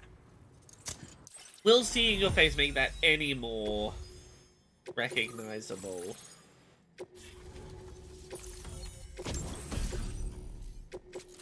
Spiral cannon, spiked tires for slopes. I now have spiked tires so I can drive up slopes easier. On the network at last, eh? I've been waiting for this moment for so very long. This should enable me to increase the pace of my research into new defensive solutions. As for the cargo you brought me, it's the culmination of the Phantom Smith's recent efforts. I applied a few finishing touches, and voila! I can now share with you the data for a chiral cannon. It is a devastatingly powerful weapon that can be mounted onto pickup off-road. Okay, it's a gun. It's a gun for car. No damage to BTs as well as ghost mechs. Which might come in handy, since it's not just armed survivalists that have been sighted recently. It's hard to say, but Higgs might... Oh, that Higgs is always up to So something. that's all the more reason to have weapons suited to dealing with his minions. Sure. Ideally, this cannon would only be... Unfortunately, though, such firepower is more than enough to kill any human outright, so... In addition, I'm happy to It would kill a human? We can't use it then. We can't use a thing that would kill a human. I highly recommend you... Okay, I want your snow tires. Give me your snow tires. I intend any... Come on. Before you go, Stop talking, I want your snow tires. cargo will allow you to enhance the DHV Magellan's weaponry. Ah, this is what we needed. For transport, though, I'll be sure to post the order by the time you wake up. Sam, it's me. Okay, we're gonna have a Our nap, but then enemies we'll have to grown stop. bolder and more aggressive. Chiral network coverage now stands in excess of 85%. 85%, look at that. We are already seeing indications of plate gate formation in the near future as well. Just a bit more, Sam. I know you and your comrades will finish what we've started, and to prepare for what's to come. I encourage you to rest in your private room. Okay, everyone wants me to rest in my private room. Be advised, Sam, that I've switched this call to private mode. Why didn't you just call me on the private line the first time, We need to talk sir? about Charlie. I reviewed the contract between APAC and Drawbridge and followed the money.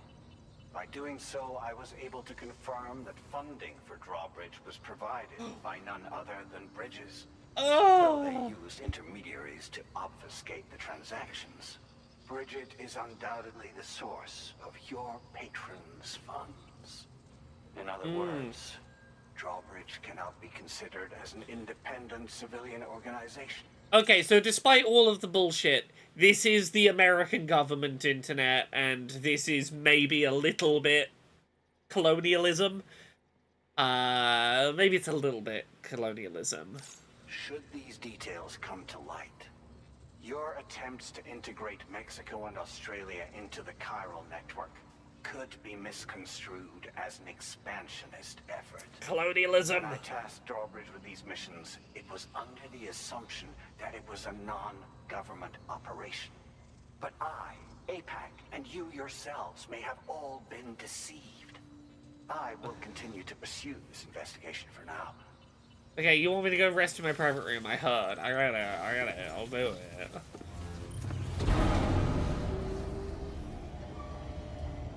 I wanted to repair my car and give it the fancy new wheels and stuff. Can you at least let me fix up my car before I have an enforced nap? Sam actually taking a shower of his own accord. Not being forced to take a shower.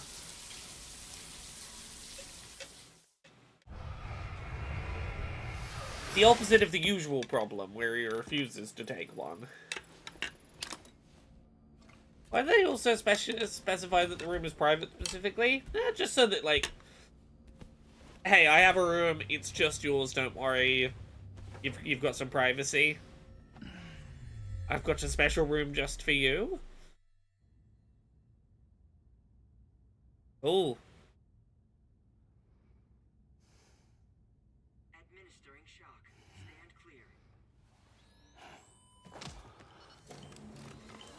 Hello? Just like old times. Hey, Heartman. Where are we?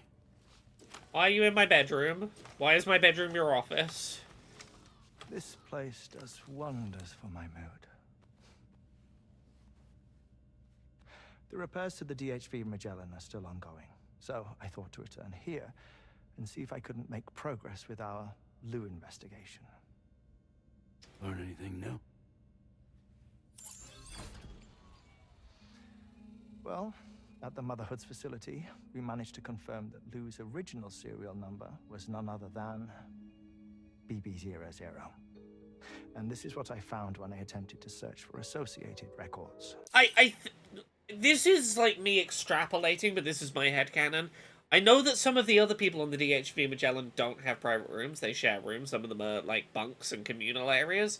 My suspicion why Sam specifically has a private room is because he has, and I've got to remember how to say this word, phobia, fear of touch, a physical touch sensation. He's got a phobia of touch.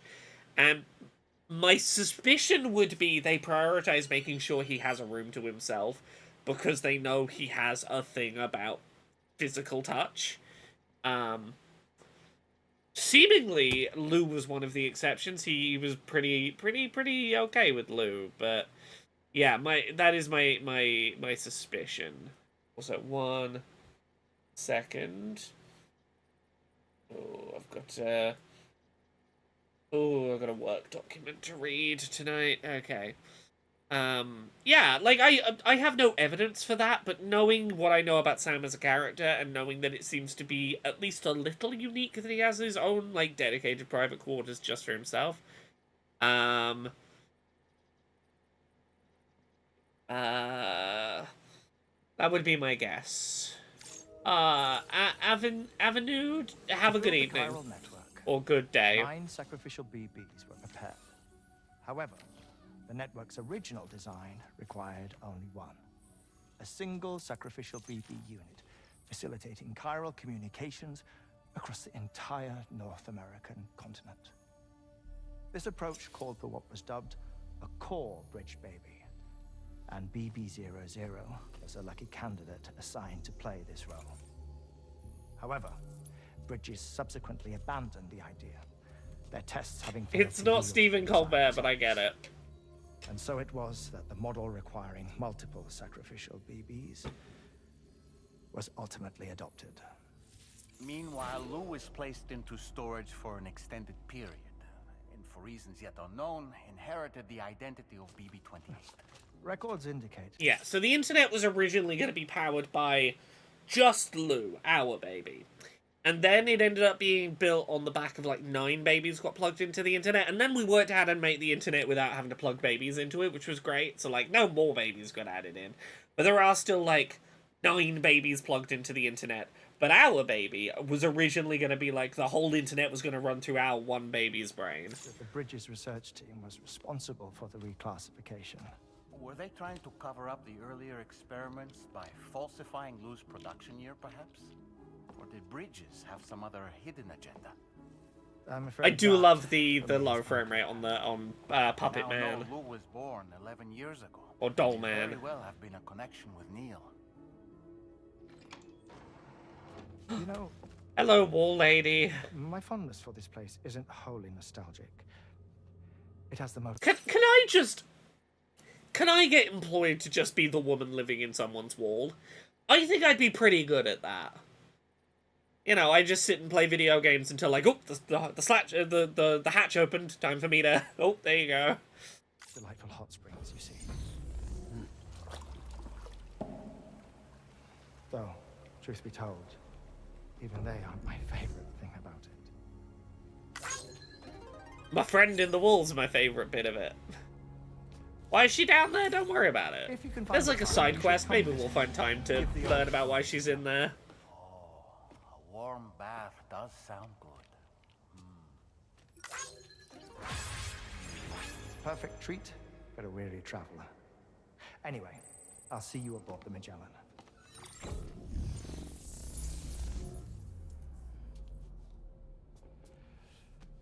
Cool. Thanks for waking me up in a strange room I wasn't expecting to wake up in. Do you read me, Sam? This is Tarman. I've relocated my hand at last, out there on the currents, bobbing along like before. Now that our connection has been re-established, I should finally be in a position to wrap up repairs on the ship. But that won't be enough for what's coming. We need to improve our weaponry. Don't worry, I got the new weapon parts. Southport Knot is home to an exceptional researcher. It so happens that they were instrumental in the construction of this fine vessel.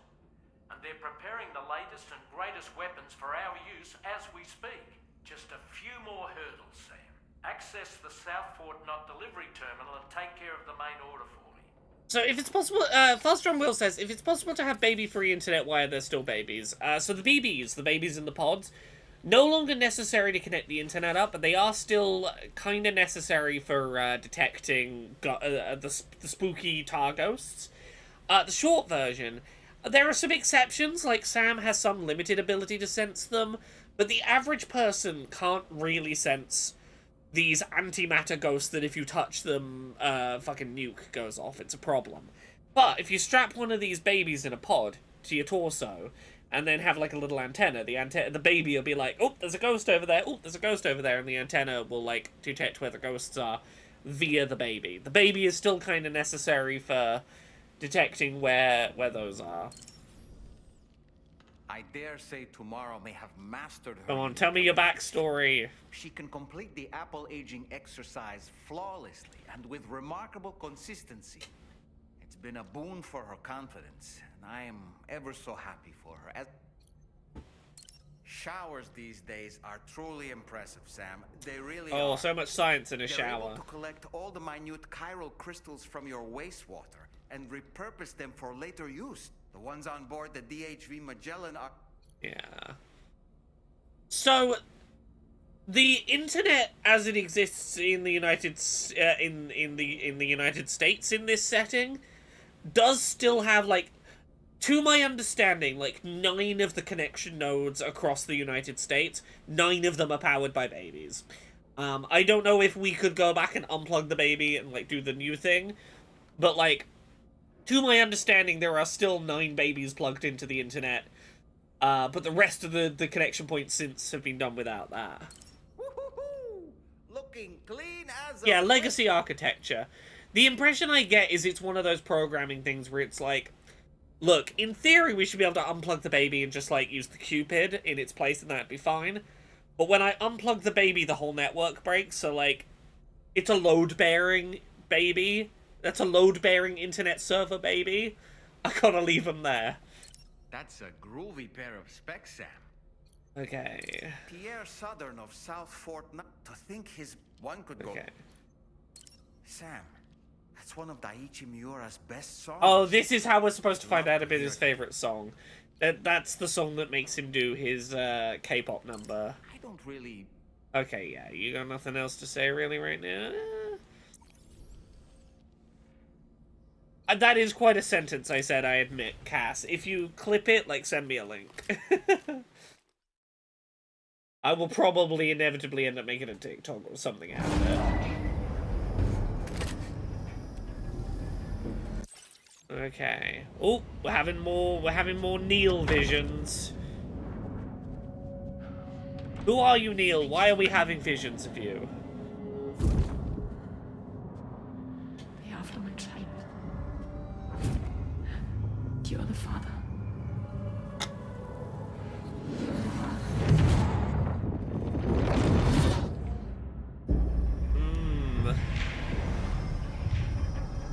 How did they figure out you could use babies? You don't usually use them in experiments. So, I'm trying to remember plot from Death Stranding 1, so apologies if I slightly butcher this. There was some weird stuff going on with, if a mother died while pregnant or went brain dead while pregnant, something weird started happening with their babies, and scientists worked out enough to go, if the mother is brain dead but the baby is still alive, the baby ends up having this weird connection to the world of the ghosts.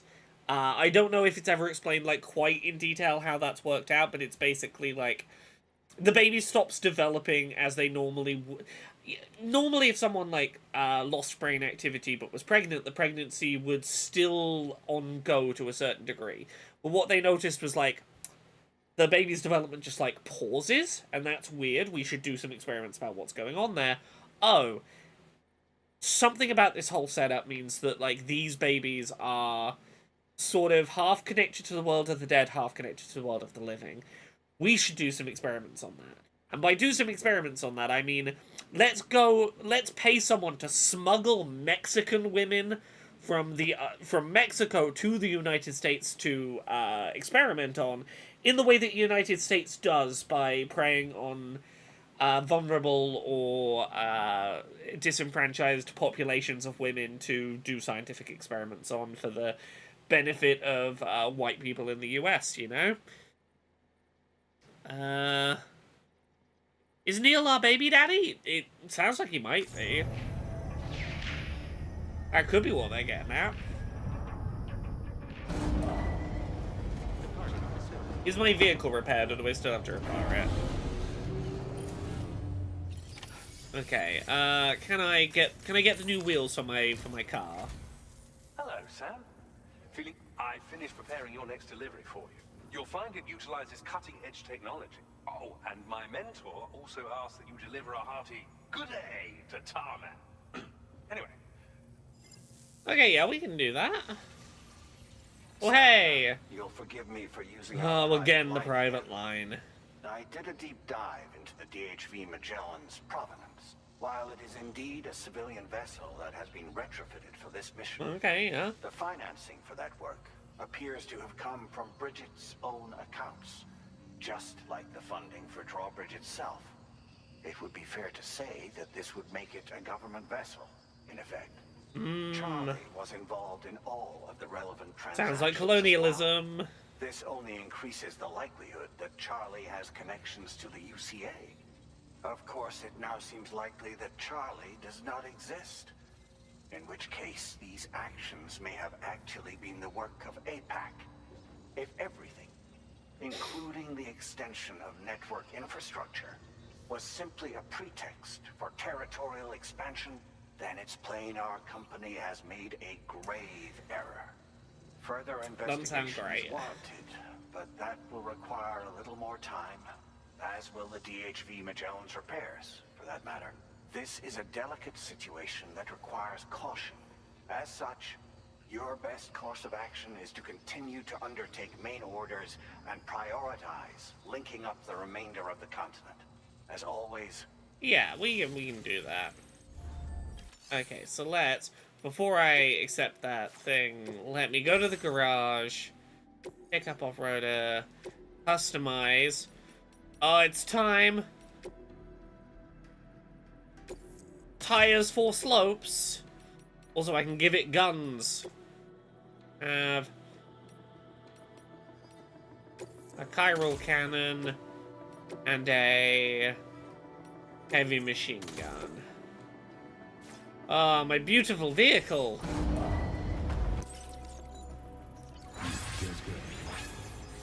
Okay, so now all I gotta do is grab this order.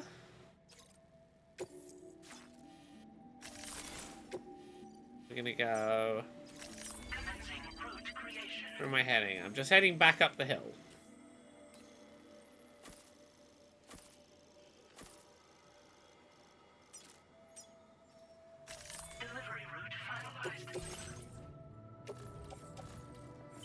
Do I have enough space in the car for all these parts, please?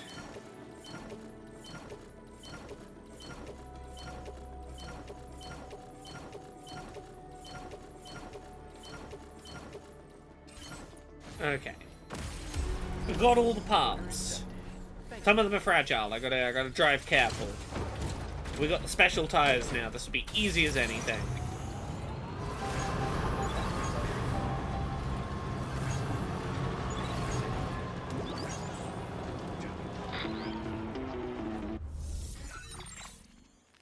Sam, it's Deadman.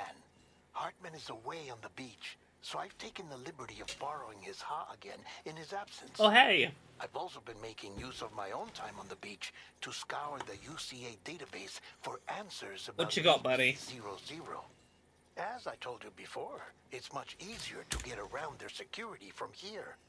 We previously thought that BB00 was placed into storage and reclassified as BB28, and that this was done by Bridges to conceal the existence of the Corbridge baby program from the public.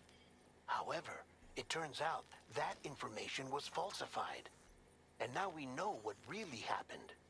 Bridges intended to decommission and dispose of BB00, but someone intervened behind the scenes. They ensured that BB00 was spared and sent to a storage facility where it received the BB28 serial number. Per the official records, however, BB00 was decommissioned, and Bridges had no reason to believe someone otherwise. proactively hid So, BB who do you think was from behind this Bridges. deception? Well, I determined which account was used to manipulate the BB records. And it was? It was registered to a Bridges member with the highest level access permissions. As you may have guessed, Sam, it was the leader of the first expedition, Amelie. Amelie? And she did it all just to protect Lou. What you hiding, Amelie? It was Amelie. I can't believe she went to such lengths. It was thanks to her that you could even meet Lou in the first place then.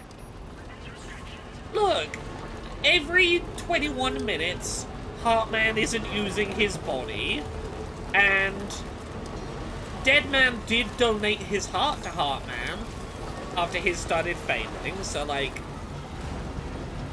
Look, if the cost of a heart transplant is for the 3 minutes you're unconscious every day, I can hang out in your body, I think that's a pretty reasonable trade. Okay, where am I trying to get to? I'm trying to get to... Ooh, wait, I'm gonna be the other side of this river.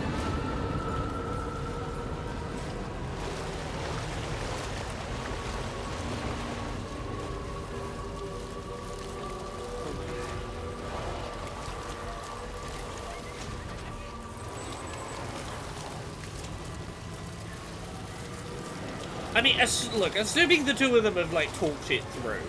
Like, I have to assume this is a consensual arrangement, and you know what? I'd probably be okay with my dead friend hanging out in my body for 3 minutes while I'm gone. I have to assume this is part of, like, the... We had this conversation. So the first time that Dead Man possessed Heartman, we did, like, have a conversation with him and inform Heartman that this was happening, and he seems okay with it.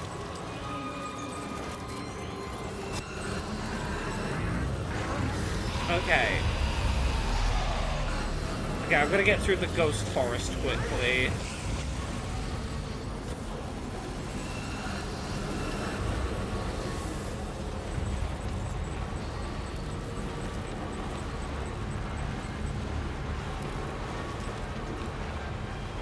Did one die for the others? So Heartman dies every 20 minutes.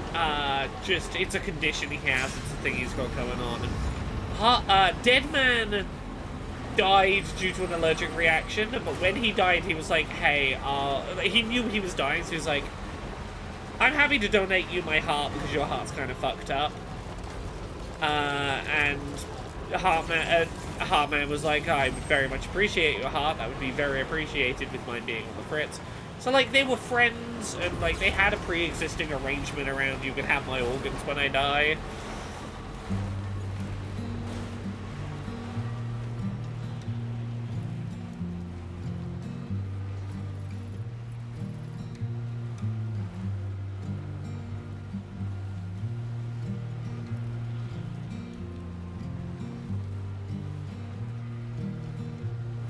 I mean, look, this is a world in which it's presented as a no-biggie kind of, normal thing for someone to spend 3 minutes, searching the afterlife for his dead wife and child every 21 minutes.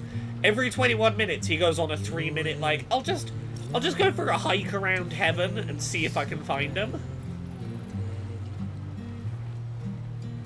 In terms of mechanics, is there any weight or other interesting things to consider with vehicle gameplay? The vehicle... struggles a lot with, it's very difficult to go over, things that aren't slopes, like you can't climb easily on it. I mean, I'm playing it on easy, so, like, it's pretty mechanically simple. It's not about the vehicle being complex to navigate as much as it is enjoying it's the journey, not the destination so much. It is a journey of just nice journeys. Here we go. We got the parts. We can repair the Magellan. Welcome back, Sam. I see you come bearing gift. Just give me a moment to check your cargo. There it is. There don't seem to be any real problems with the cargo. Okay, an A grade's fine. Looks I'll like take the an end is A. finally in sight, Sam.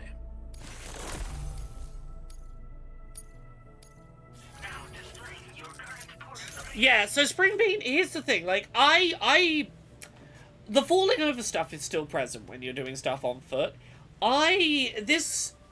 You kind of have to Skyrim horse a little if you want to, like, do all of your journeys in the vehicle. And I mainly do my journeys in the vehicle because I'm building infrastructure and I like having shit tons of metal and ceramics and alloys and whatnot in the back of the vehicle. As much as I enjoy the walking, I like the convenience of having all my shit with me. Which means I am basically playing a game of can I Skyrim horse up this cliff?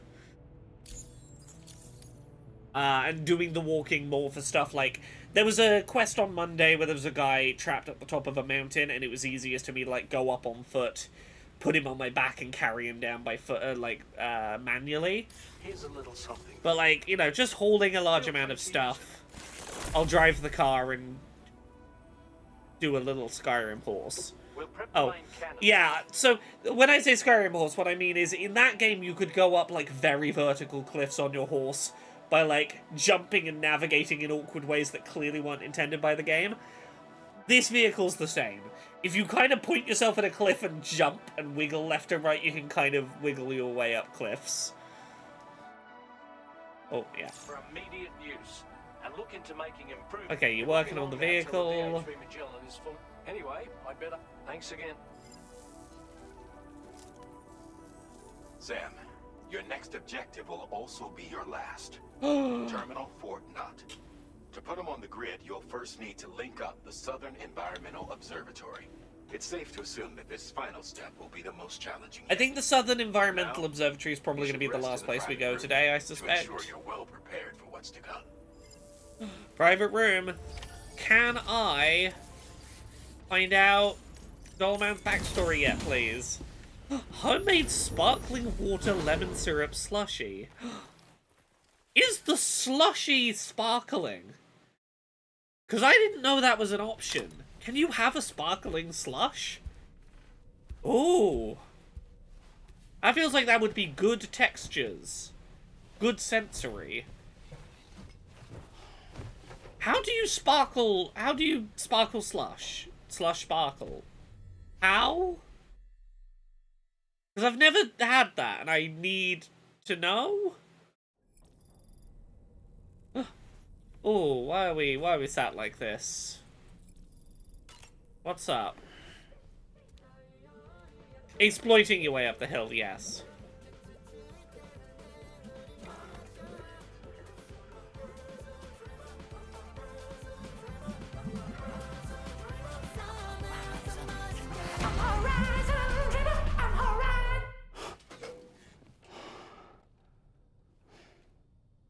Huh? Hey, doll man. How you doing?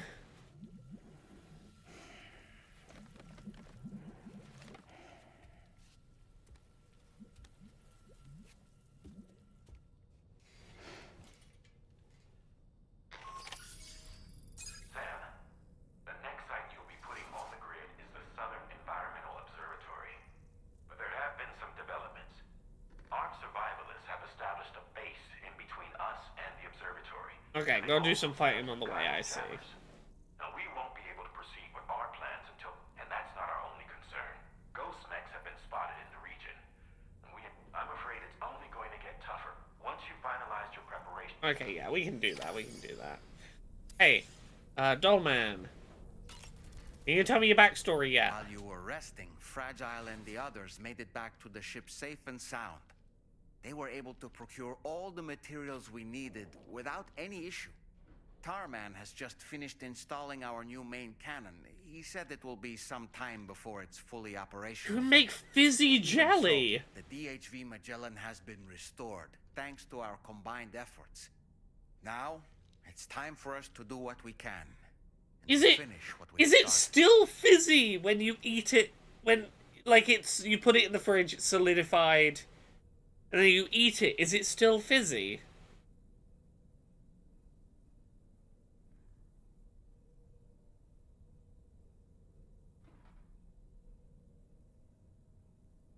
Why did no one tell me this? I now have to Google the phrase fizzy jelly? Aha!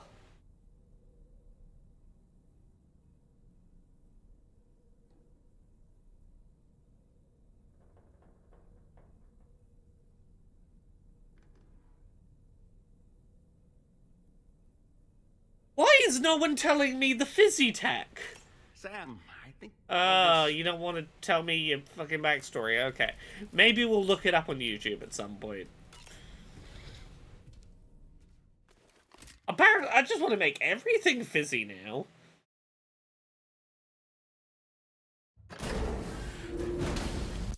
Okay. It loses some fizz, it flattens a bit. It's still fizzy on the tongue. Huh. Did you sleep well, Sam? Repairs to the DH. I can't see why you couldn't do with like a cherry jelly and cola to make like a cherry coke jelly. The main cannon is being fitted as well. But I'll let Okay. you know when. Anyway, It'll take a bit of time. Finish off it, then prepare to continue expanding the chiral network. We're counting on you, Sam. Okay.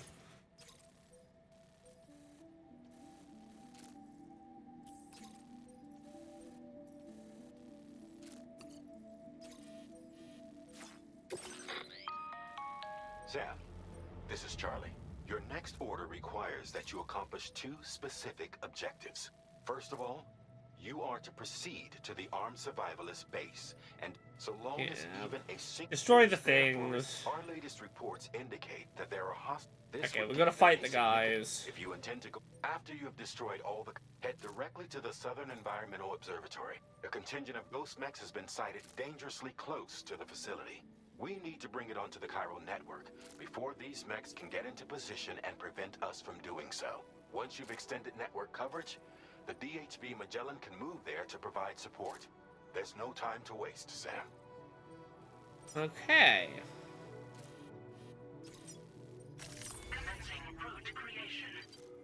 Where are we heading? We're heading over there. We can. Yeah.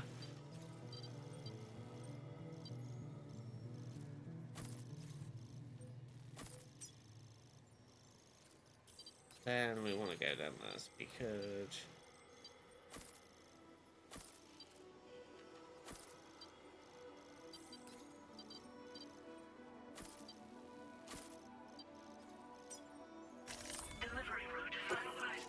Yeah.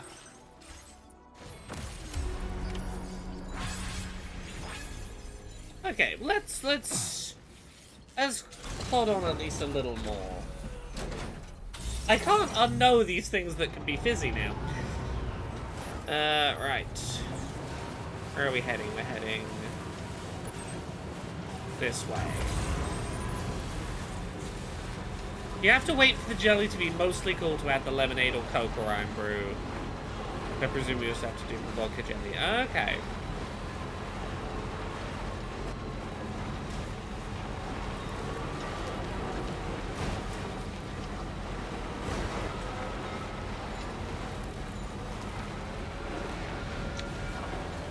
I'm learning new things every day.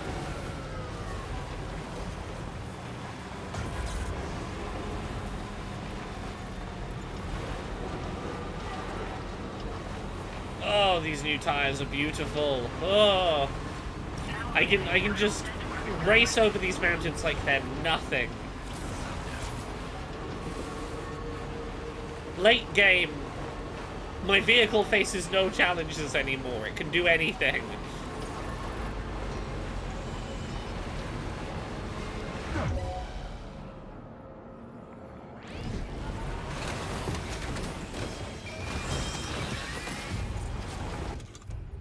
Okay, guns.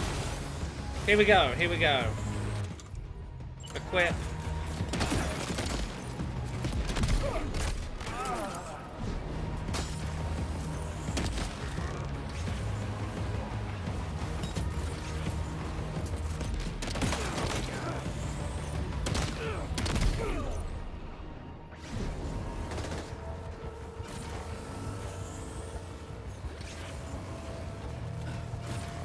Okay, up the snow, up the snow.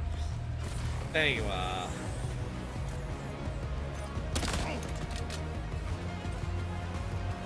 Ah!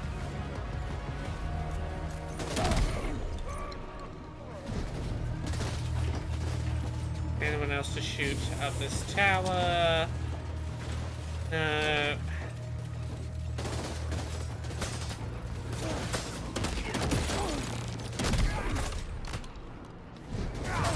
There's you, though.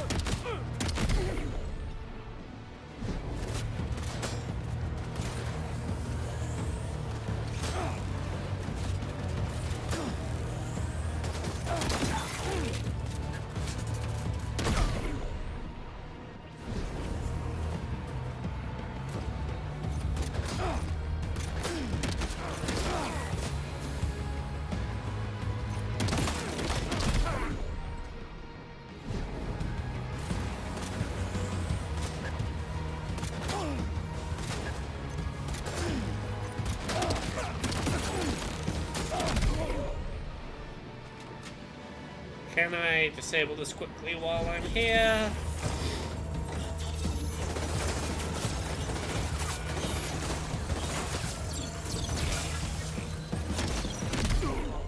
Aha! I think I destroyed that one. Yeah, they got jetpacks now. Where's my jetpack? I want a jetpack. It's okay, Kvalstrom. I've already started looking up fizzy jelly recipes online. Not out of a disbelief or anything, but like I needed to know this wasn't, that like the world knew of this tech and it wasn't just like you and your mum knew about it. That like the world knew about this and it was me that was late to the party. I had to know I was wrong here.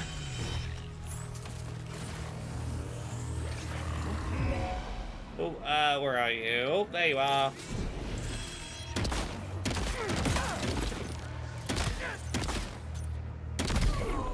Gotcha.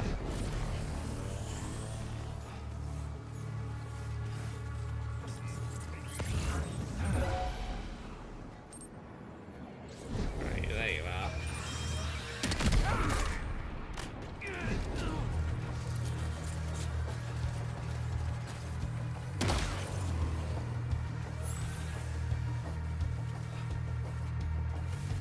Cass, are you saying that in America there are specific cubes for sparkling jelly?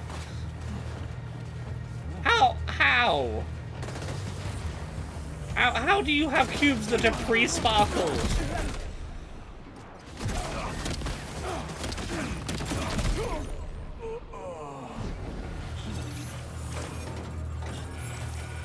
Oh, just that's what they were called when they were a thing there. Okay. Huh. To the Southern Environmental Observatory. Okay, that's all hooked up. I thought I was even further behind on the technology for a second there. Oh, oh. Wobble.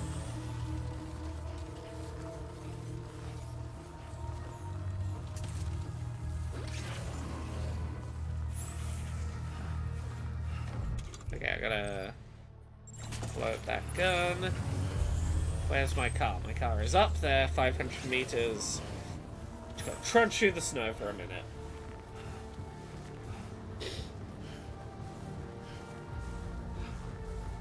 Well, let's at least get my vehicle into line of sight.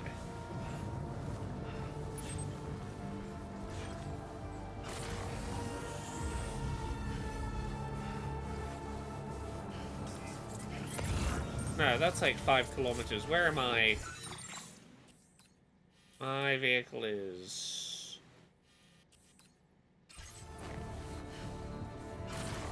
Ah, yeah, there. Okay.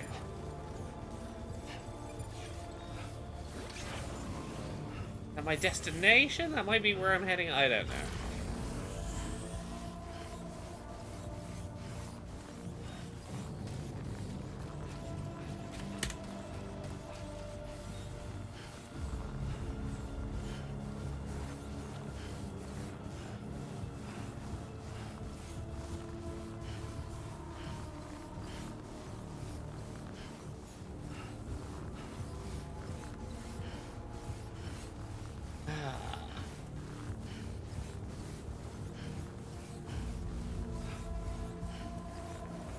Adeline says you just reminded me I have ice cream. I think I have ice cream. I went to get some ice out of the freezer to have with my drink while I was streaming, and I didn't get ice cream. But I think I saw ice cream in the freezer, and the kind of ice cream it is isn't vegan, so what I'm assuming is Jane bought me ice cream and didn't tell me she'd bought me ice cream, which means I might have surprise ice cream downstairs. It appeared to be Nutella ice cream, which is, oh, it's so good.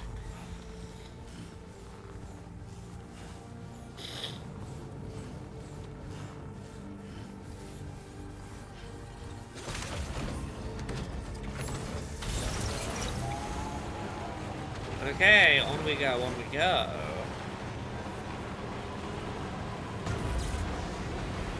Yeah, if my information is correct, I might treat myself to a little bit of ice cream before bed.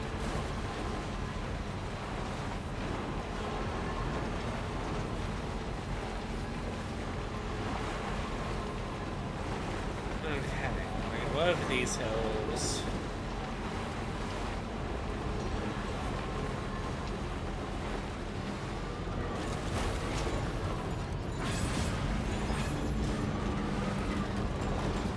Okay.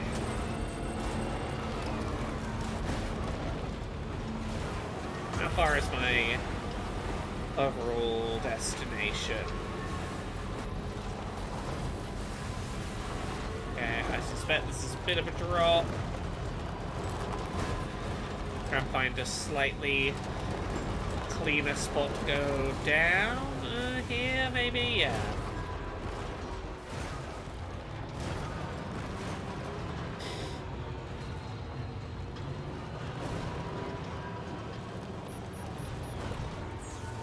Ooh, I had a... What was the ice cream I had? I recently had like a golden Magnum that was like caramel and biscuit and sort of caramelly chocolate on it. It was... Oh, it was very good.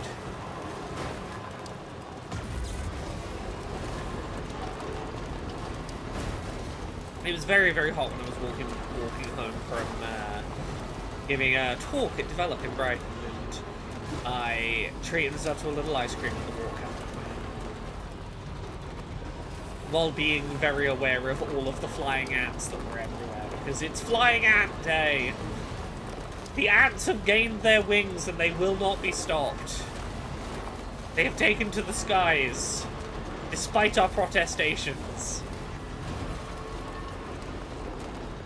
Oh, fish food. Fish food is good. One day they'll make vegan fish food ice cream. I'll make it in vegan one day. Oh.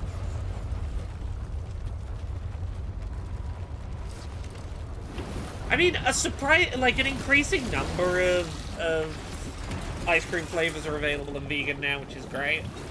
Fish food isn't quite there yet. Oh, did they used to? Did they used to do vegan fish food? Huh. Okay, oh.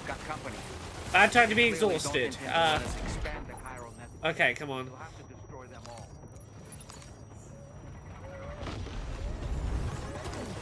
Okay, grenade launcher.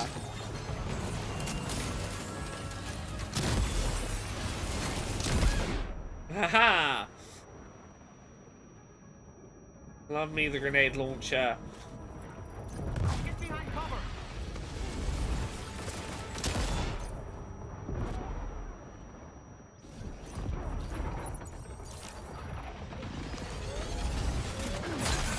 Ah, come on, let me get my stuff.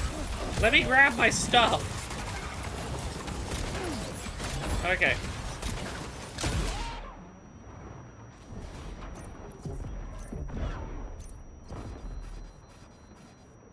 Oh, I gotta... I don't have any blood bags equipped.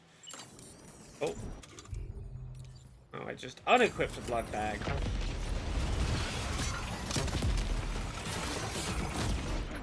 Okay.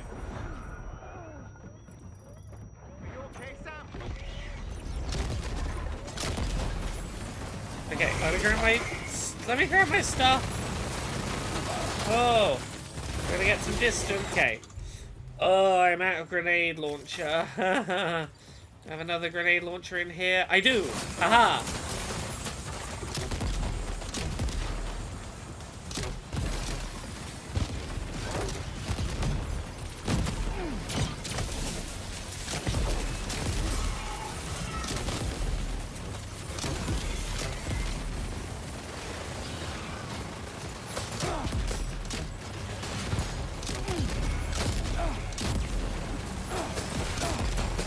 Die already!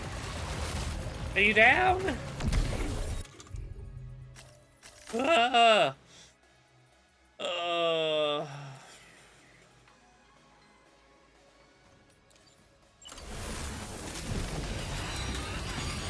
Okay. Heavy machine gun! Heavy machine gun!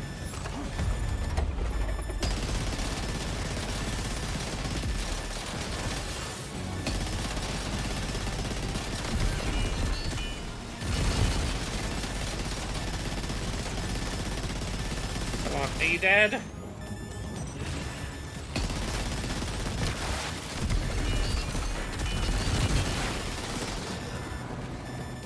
Who's trying to shoot me now? Oh, there's a sniper of some kind. Okay. Barely scraped through that alive. Oh, honestly, Sam, you're incredible. We should be able to connect the facility to the network now. Okay. Oh.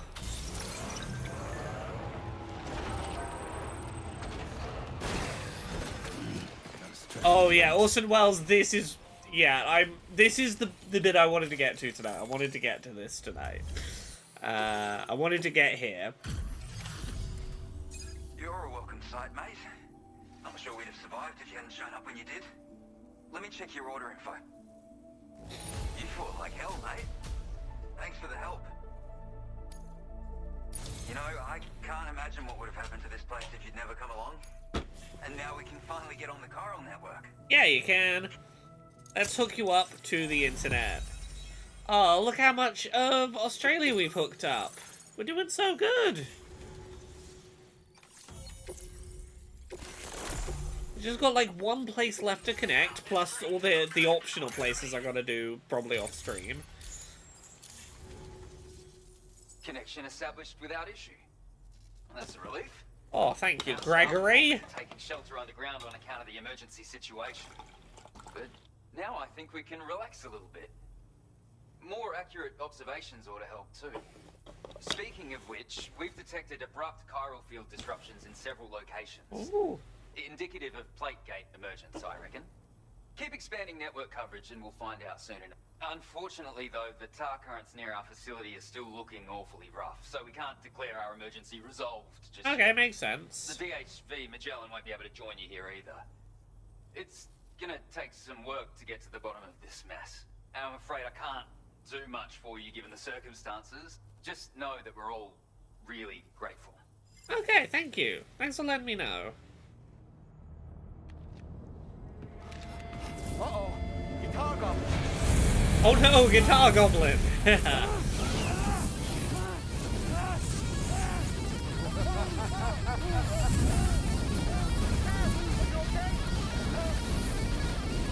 Welcome to one of the most compelling scenes of fictional torture I have seen in media. Because I'm here just for one reason. And that's to make you suffer. Can't kill a repatriate for good. Boy, you're about to learn. There's far worse things than dying. So, let's kick it off with some pain.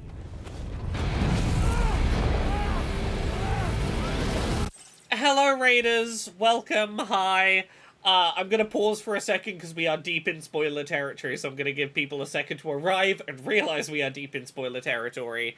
Welcome, Raiders. Hi, I'm Laura. I go by Laura K. Buzz on the internet. I am a variety streamer here on Twitch. I do a lot of content about video game accessibility. We are playing Death Stranding 2 tonight, and we are about to watch quite an intense cutscene that's like, I'd say like 80% of the way into the game, so if you don't want 80% of the way into the game Death Stranding 2 spoilers, here is your warning. Because we're about to see a very interesting and creative scene of a man being tortured by Troy Baker pretending to be the Joker, doing his best performance of the Joker. Yes, it is a guitar flamethrower. This game is a lot. So we are playing as the guy who's currently on fire. He can't die, permanently at least. Anytime he dies, he comes back to life. So here we are. We're in purgatory, and we come back to life. There's a baby in our throat when we come back to life. That's just don't ask questions about that. Well, that's okay. He set us on fire. We came back. We're okay. Nope, we're back on fire. Oh yeah, my everlasting flamethrower here has a little bit of an appetite for Kyrie. So, the moment you come back from the seam all covered in the stuff, flames roar to life, body starts to burn once more. Yep. Coming back from the dead, coats us in some stuff called chiralium, which sets the flames off again. He has set us ablaze with eternal fire. The flames kill us, we come back to life. Coming back to life sets the flames off again. This man is a little bit... If you were to put him in a live-action film, certain filmmakers might tattoo the word damaged across his forehead. You will ride in agony. And then you will die. If any of you have played the Metal Gear Solid games, this reminds me a lot of the microwave hallway. He's the Joker, baby. Won't be long before the pain. Yeah, Orson Welles, yeah. Big microwave corridor. Particularly in a second when we have control, it gets very microwave corridor. And again, we die. And again, we come back. Good day, throat, maybe?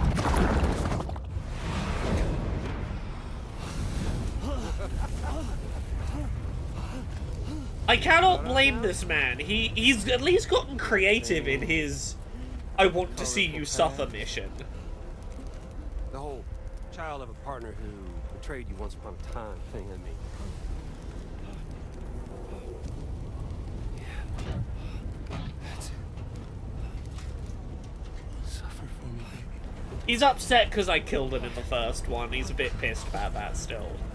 Well, there ain't no turning gazer for you, Sam. No crossing over to the other side.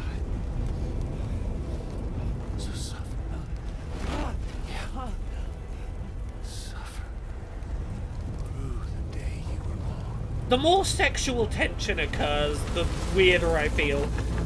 You should not be allowed to flirt with a man who you have set into the eternal death flame spiral. Cass says, it's reminding me of a character's fate in Old Guard. An immortal stuck in an iron casket sunk in the ocean keeps coming back and immediately dying. I'm not even going to attempt to pronounce the name, I don't know how to pronounce it, but yes.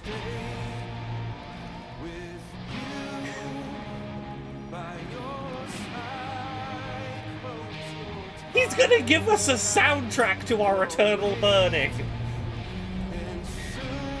He's got the pageantry. I appreciate it.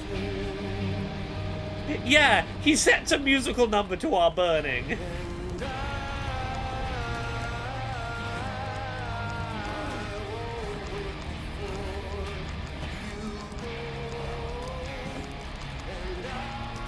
It's the lullaby of Sam's dad, right?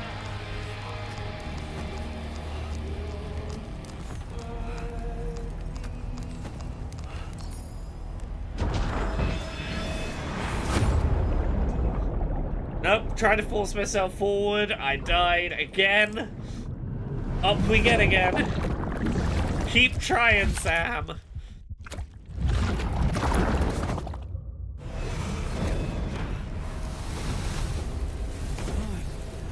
And back I come to futilely crawl once more. Well, this man mocks me with my dead dad's lullaby. Come on. Come on. Gotta go faster, faster, faster.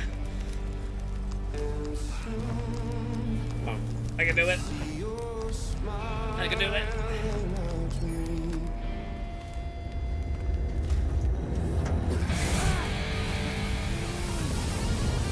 You're doing too well at escaping. I'll set you more on fire. You're not on fire quite enough. Yeah, there is something about his performance that does that. Like, I could hear it being the ending credits to a Silent Hill game. You're not wrong.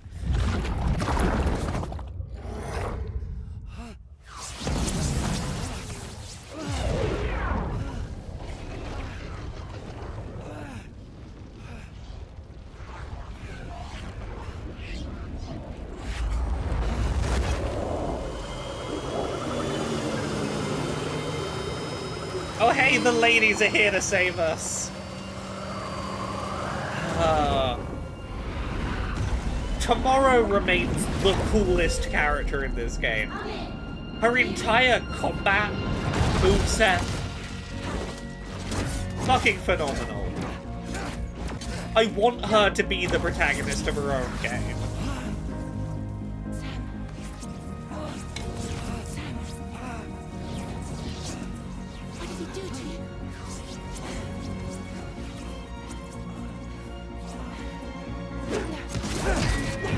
Yeah, very MGS4 microwave corridor, yeah, Reese.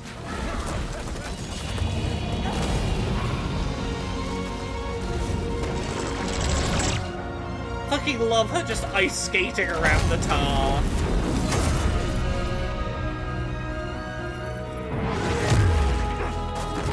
Ugh.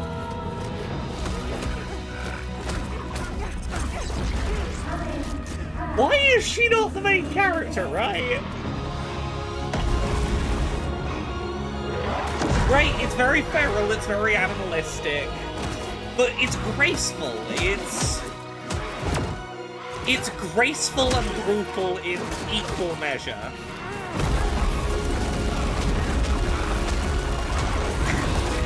Love seeing a woman just decking a man, yes.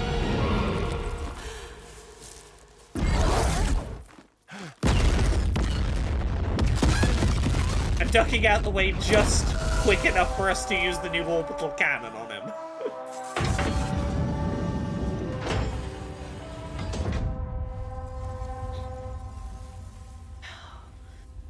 She is... For all the complaints about how women are sometimes handled in Kojima games, Tomorrow is so fucking good. Oh, he has some of Tomorrow's hair. That seems like it's probably a problem. Stuck in a loop of death and resurrection.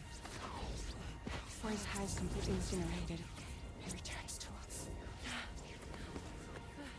His body is restored, only to be burned again. Don't. Even if you speed up time, the flames won't die. Come on, Sam. Come on.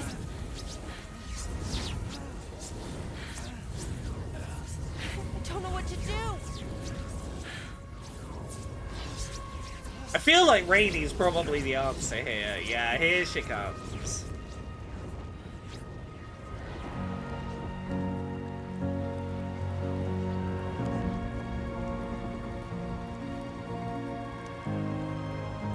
Once again, all three of these women are the most important characters in this game.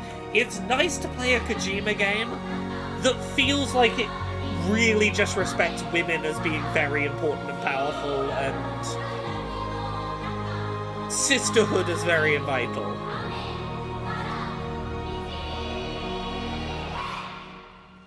Like, these three women, and specifically their growing bond with each other as this story progresses, superb. Welcome, Raiders, hello. Yeah, very refreshing for Kojima.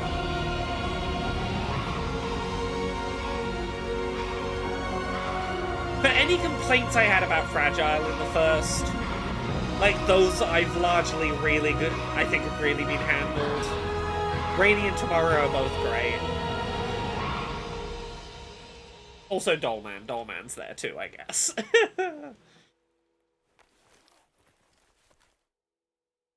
I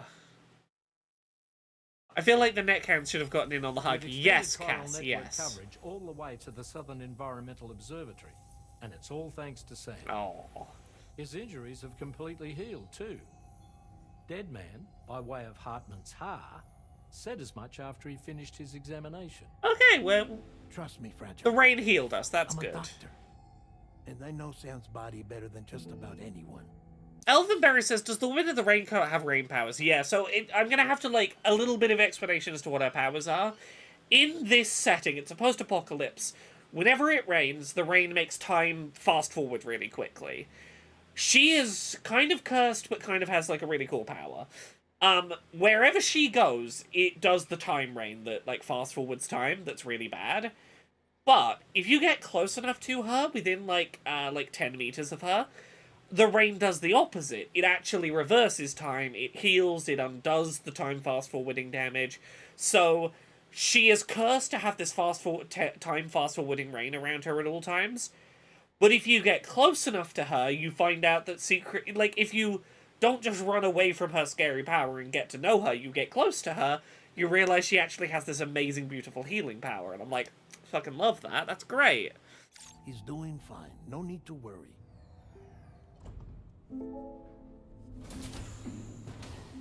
Thanks to a healthy dose of Rainy's Corfol, he's as good as new.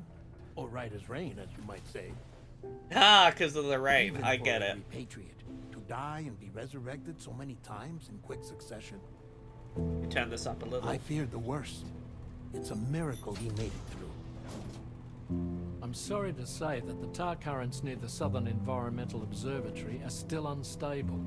Consequently, we'll need to keep the DHV Magellan here to defend the facility for the time being. All things considered, paving the way to Terminal Fort Knott is a Herculean task, and Sam's going to have to dig deep to see it done.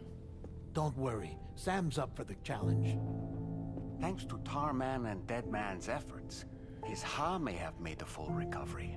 Okay. The The body is healed, but we can't say the same for the soul, the spirit, the And mind. this journey was also meant to give Sam's mind an opportunity to heal. Yeah. Isn't that right, Fragile? Soon, we'll have linked up our final objective. This will mark the end of our travels together. Which means the time to have that conversation is fast approaching. We might I have to believe keep we should playing tell a him little sooner further rather than tonight. later. But what do you think? I think we should probably keep playing until we've had Perhaps I should broach the that conversation with Sam.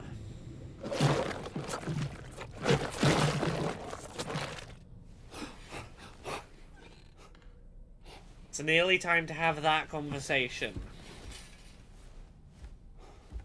Is it now? Is it? I think now might be the time. Something wrong? Lou's not looking right in there. Here, show me. Oh god, I don't know if I'm ready if it's now. What do you think? It's almost like Lou's fading away. Is that so? And I'd say we're making progress. This is why I told people not to go Google persistent ongoing persistent bereavement disorder. I forget the full name of it. The condition that the motherhood diagnosed Sam with earlier in the game. I was like, I told you all about it, and I skipped over a couple of things because I was like, if you read the diagnostic criteria, you might spoil yourself on where the game's going a little. I don't understand. She asked me to help. What? Before we set out on our journey together, Fragile, she asked me to help you. To act as your therapist so that you could process the loss of your child.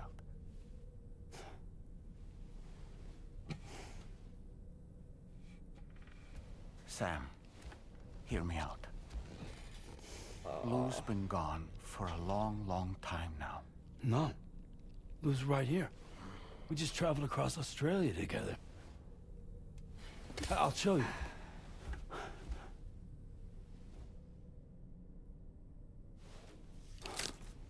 The pod you brought on this journey has been empty from the start.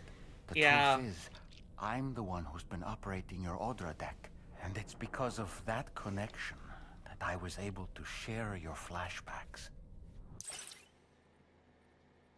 Cass, there's a reason I I know what you were trying to do. I didn't want to draw attention to that scene, and I think I did a good job of giving a plausible counter explanation as to what was happening. But yeah, one of the symptoms of this condition, and this is why I think it is so important that this game puts a real world DSM-5 diagnostic name to what Sam is going through. One of the aspects of that condition that is, you know, a disabling grief condition is hallucinations and otherwise delusions that the lost loved one is still alive. Grief so strong that you physically cannot process your senses that they're not here anymore, that you find some way to rationalize to yourself that it's not real, that it didn't happen, that you didn't lose your child. Hey, Sam. Can you take a picture of us? And for what it's worth, there have been times where that cracked pod has been shown. Such as the first time we went through the plate gate to Australia and we saw a sort of mirrored version of ourselves. The mirrored version had a cracked, empty pod right at the start of the game.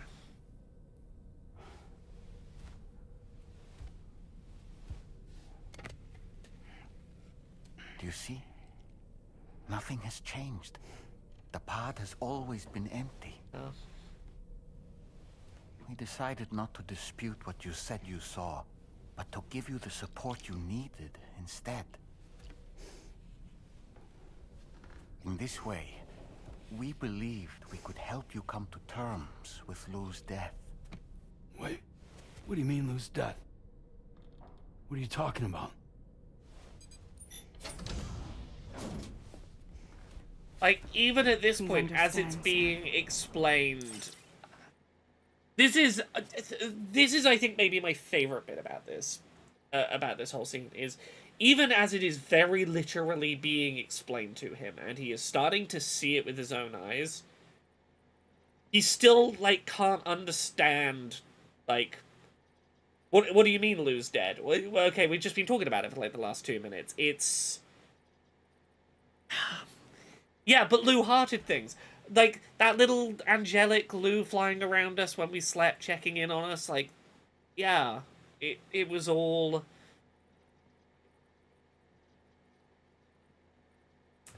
And this is the thing. We talked earlier in this stream about the fact that Sam has awesome possum phobia, phobia of human touch. Lou was the exception.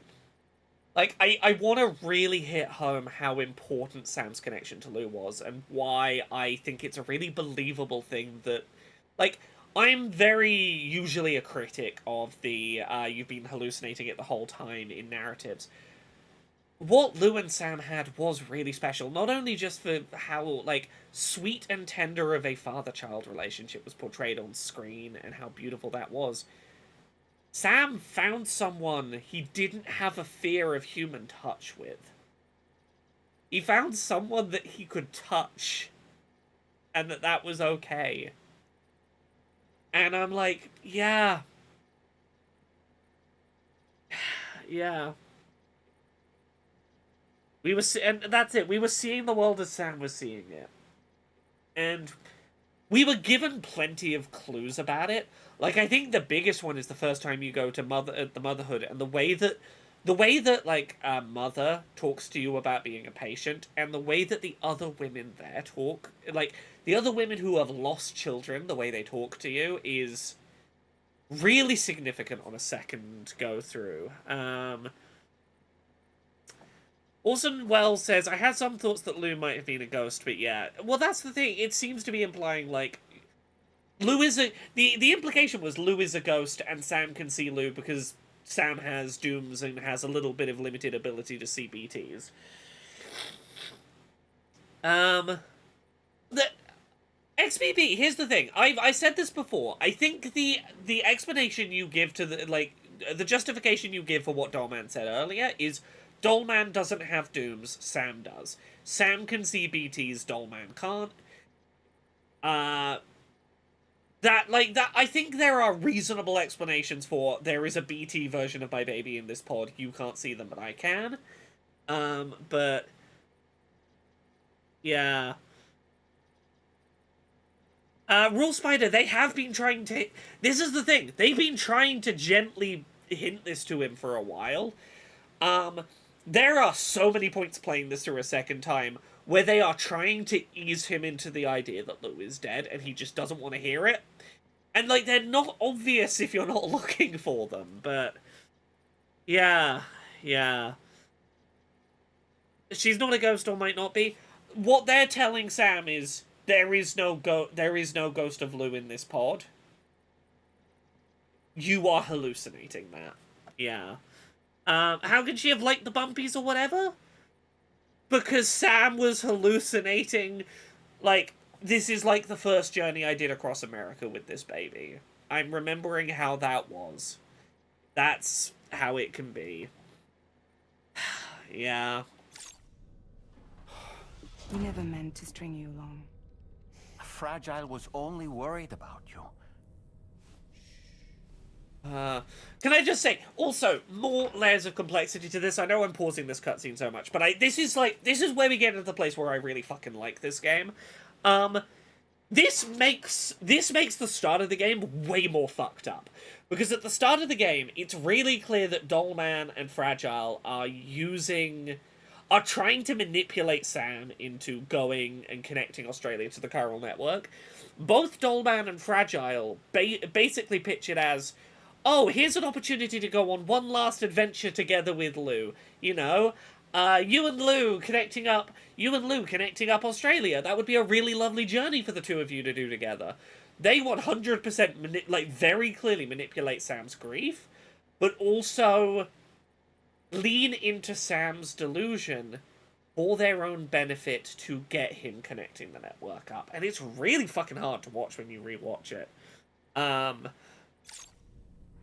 It's really fucking hard to rewatch. Honestly, I really recommend people, like, rewatching the cutscenes from this game. Like, going and finding a cutscene compilation and rewatching this game at some point.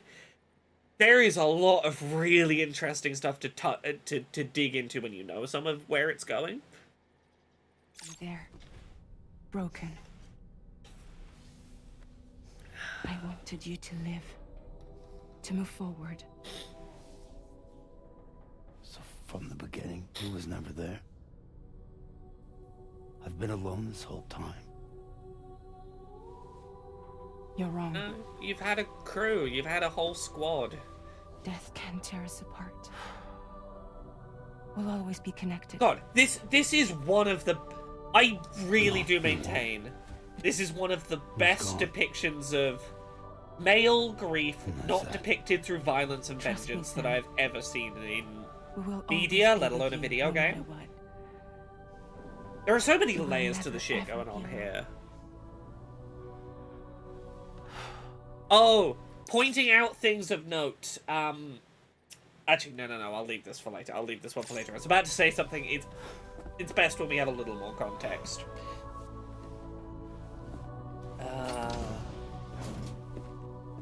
Yeah, his pseudo-therapist basically manipulated him into worsening his hallucinations for their benefit. Yeah, right?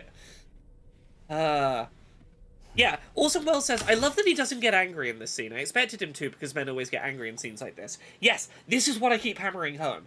So often, male grief, particularly around loss of children or loss of loved ones, is only depicted as anger, rage, violence, vengeance. I keep making the comparisons, but Kratos in the original God of War games and Joel in The Last of Us. And there are so many opportunities that could have been this game's, like, breaking moment, but they are so consistent.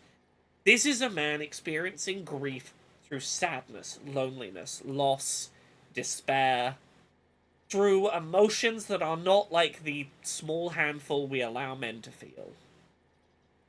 Particularly in media portrayals. And this is one of those moments where I'm so happy that they held off on it. I'm so glad that they... At no point in this do they go, we finally built up enough, he punches a wall, it just punches a wall offhandedly or something. They never break that point. They never break it into anger. It is always just, I am lost.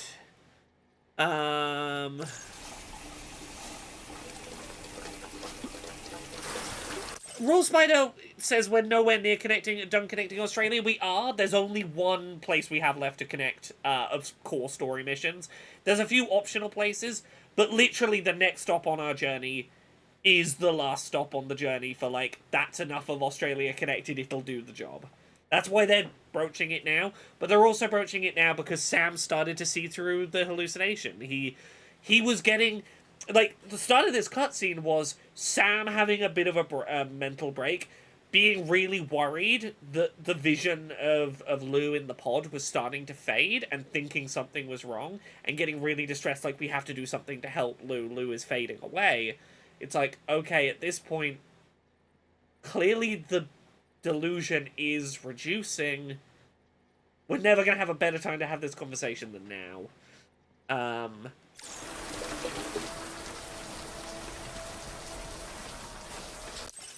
Kavelstrom says, that one last journey thing you mentioned, they're priming him to let go of Lou. We don't know how many times he's been told that Lou's dead. This might be the latest in a string of attempts to get him to break the walls of his delusion. Having played this through twice, I do not believe... Like, I think that this game is at least honest to us that they have not tried to out... Like, this... There wasn't an off-screen time where they said, Lou is dead, and Sam just ignored it. I am fairly convinced that they are not doing that kind of hiding events off-screen from us. Like, and again, in theory, that's there is a world in which you could interpret it that way. The have a journey to process your feelings about Lou, but watching it in the moment, and there's at least one more cutscene still to come later in the game that I think strengthens the point I'm making now, and we'll talk about that when we get to it. I am very much of the belief that there is at least a degree of it would be useful to manipulate your grief into something productive rather than sitting alone at home, shooting yourself in the head and coming back to life, drinking yourself silly. That's not useful grief. I remembered when the doctor for pregnant people just reached into the pod. Yeah, but that doctor can also reach into, like, pregnant people's stomachs, so, like, it wasn't that ridiculous that she could reach into the pod.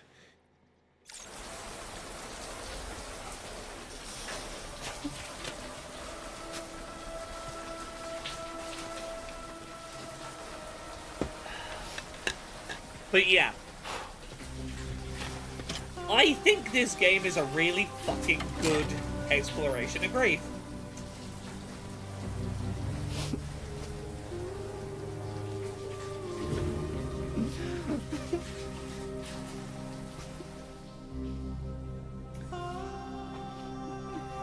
How often do you see in video games, let alone like media generally, men allowed to just sit and cry and properly sob about their feelings like this?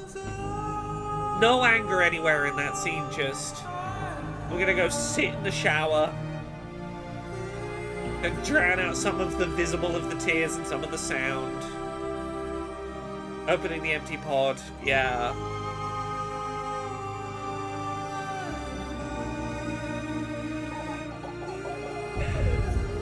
Yeah, no, yeah, when yeah. Yeah, I think you're right. When the mother, the psychic midwife first puts her hands inside the pod, confirms there's nothing in the pod, because, like, she'd have been able, if there was a ghost BB in there, she'd be able to feel it. She's got dooms. It is immediately before she diagnoses him, yeah.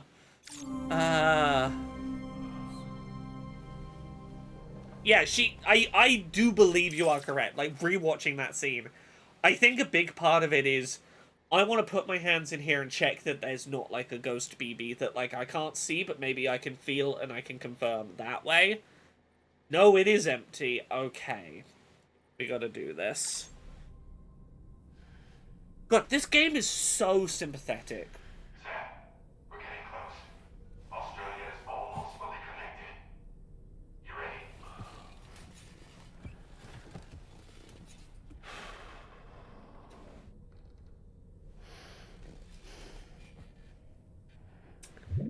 And here's the thing.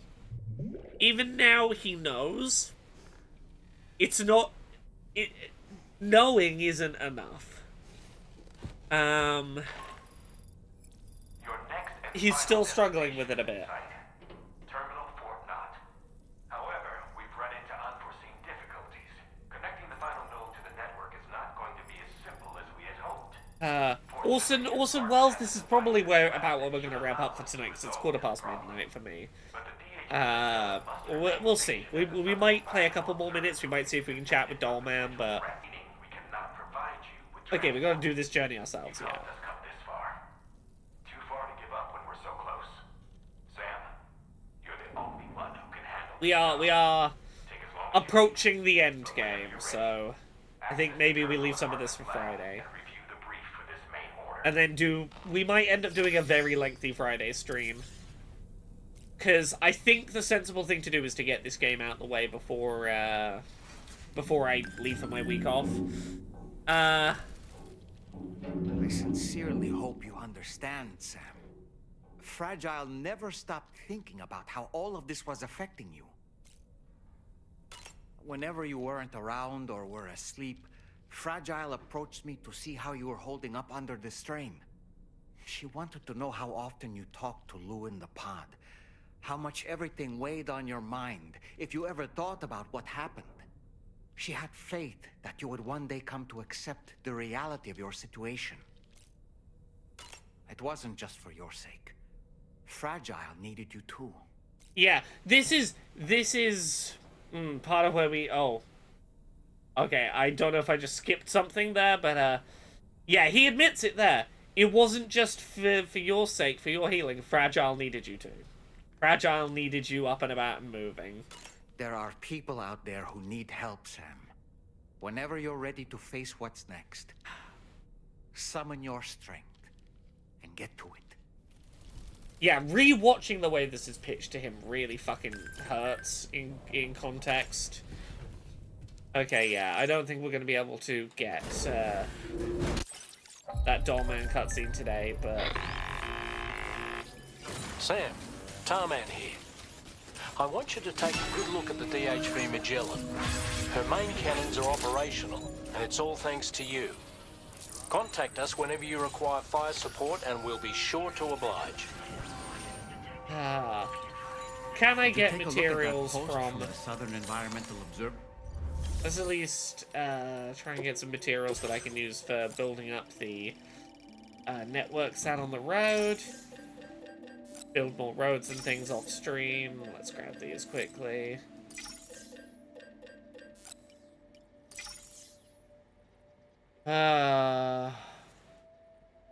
Maybe, you know what? Shall I see if I can find that Dollman backstory cutscene on YouTube and we watch that before we finish today?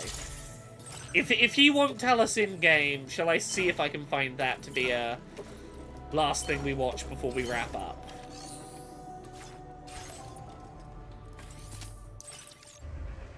Okay, yeah, we'll do that today. Give me a second to save.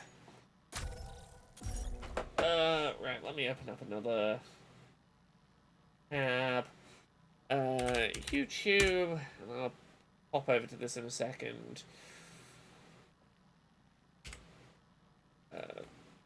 Dollman backstory. Okay, this is like less than 10 minutes. We can do that. And the creative... Oh, I'm gonna have to work out how to get it on this monitor. Give me a second. I apologize if you briefly see the infinity of the one screen going into itself for forever. Actually, no,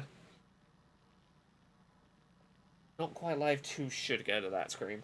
Sorry, give me 1 second to get past some ads, and then we will try moving over to the other screen, and hopefully I have this left set up correctly. I wasn't planning on doing a screen share bit of the stream today. Perfect. Everything works. Thanks, Dan Allen Gaming. Without saying, but I was not born into this world with this doll as my ha.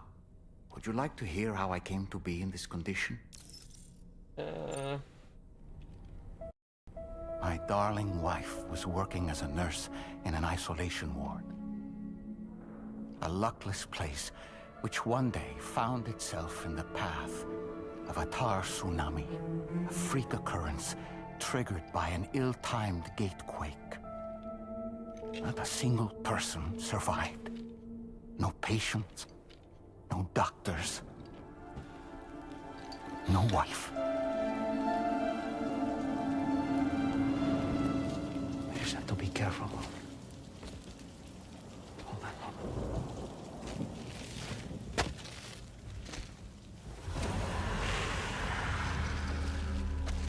Okay. Access to the site had been restricted, but we weren't about to let that stop us. He's got dooms too. It was my daughter's idea.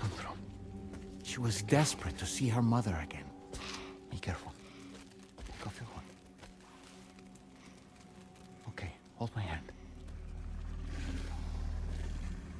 Don't take your fucking daughter to the ghost factory.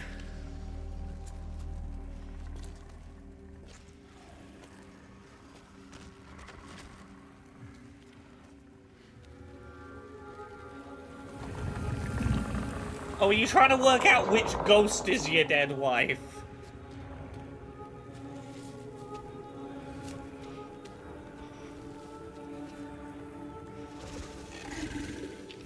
Mommy?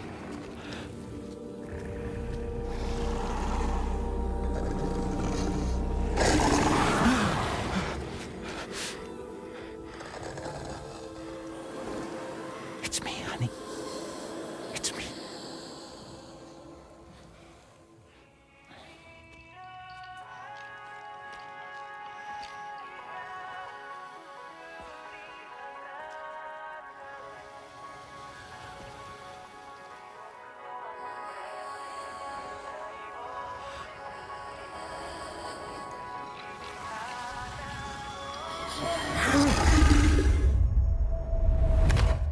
In the end, it wasn't even her daughter that she remembered.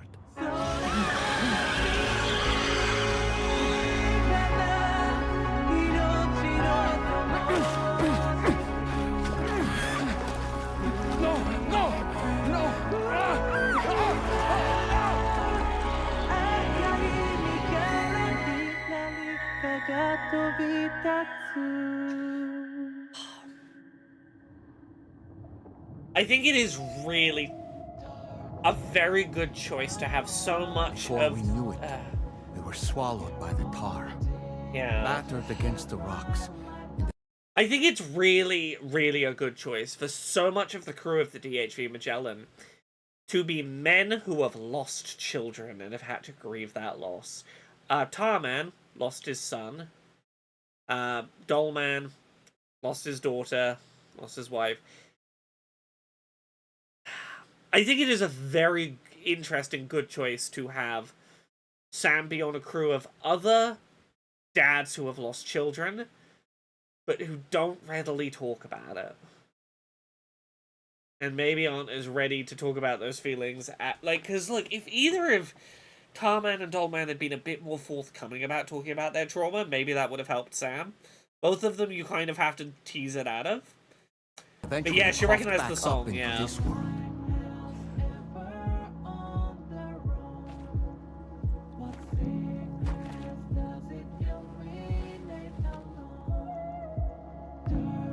I'm assuming this song is the same band as Dolman's favorite song that he does the dance number to. I'm guessing this is the same band. Wait! Don't go! Down here, please! Oh.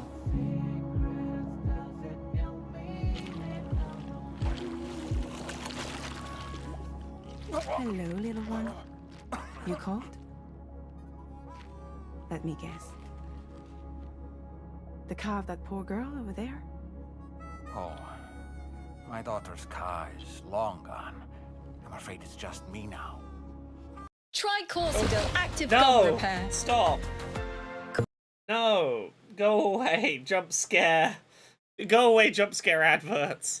Go away. She died, but for whatever reason, her soul was unable to move on. Oh. Because it ended up here, in her doll, stuck somehow. my baby girl would have been left here all on her own. So I liberated her, forced her car out with one solid push. And she was free at last. Free to leave this world and go to where the dead belong. Oh. Oh, she was in the doll. He didn't want that life for her, so he pushed her out. So that she could go on to the other side. And he would stay here stuck in the doll. Huh. Is her mother holding her? I think that's the dad's body holding her. Her and the dad both got pulled into the star together. Just as I would have done, had I not gotten stuck myself. Oh. Like Sam, he can't move on to the other side. He's stuck. Not because he comes back, but because he's That's quite a story. trapped, tethered to this. Believe it or not, I've been looking all over for you, Mr. Spirit Medium. As you can see, I'm of no use to anyone. I can't go anywhere. I'll be stuck here for the rest of eternity, and that's that. Want to come work for me instead? Yoha's no good to you now. Huh. It didn't last long out of the tar.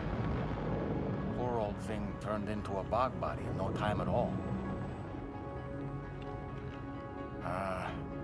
You think you could bury them for me?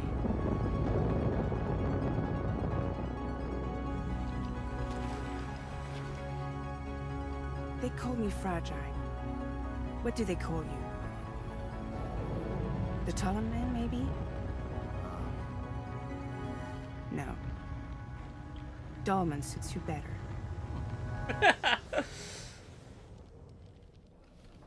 If Fragile hadn't come looking for me, I'd almost certainly still be lying in that dreadful tar bog.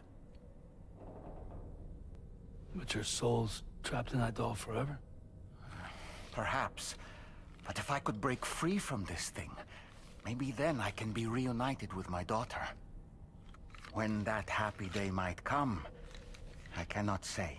The happy day I die. Yeah.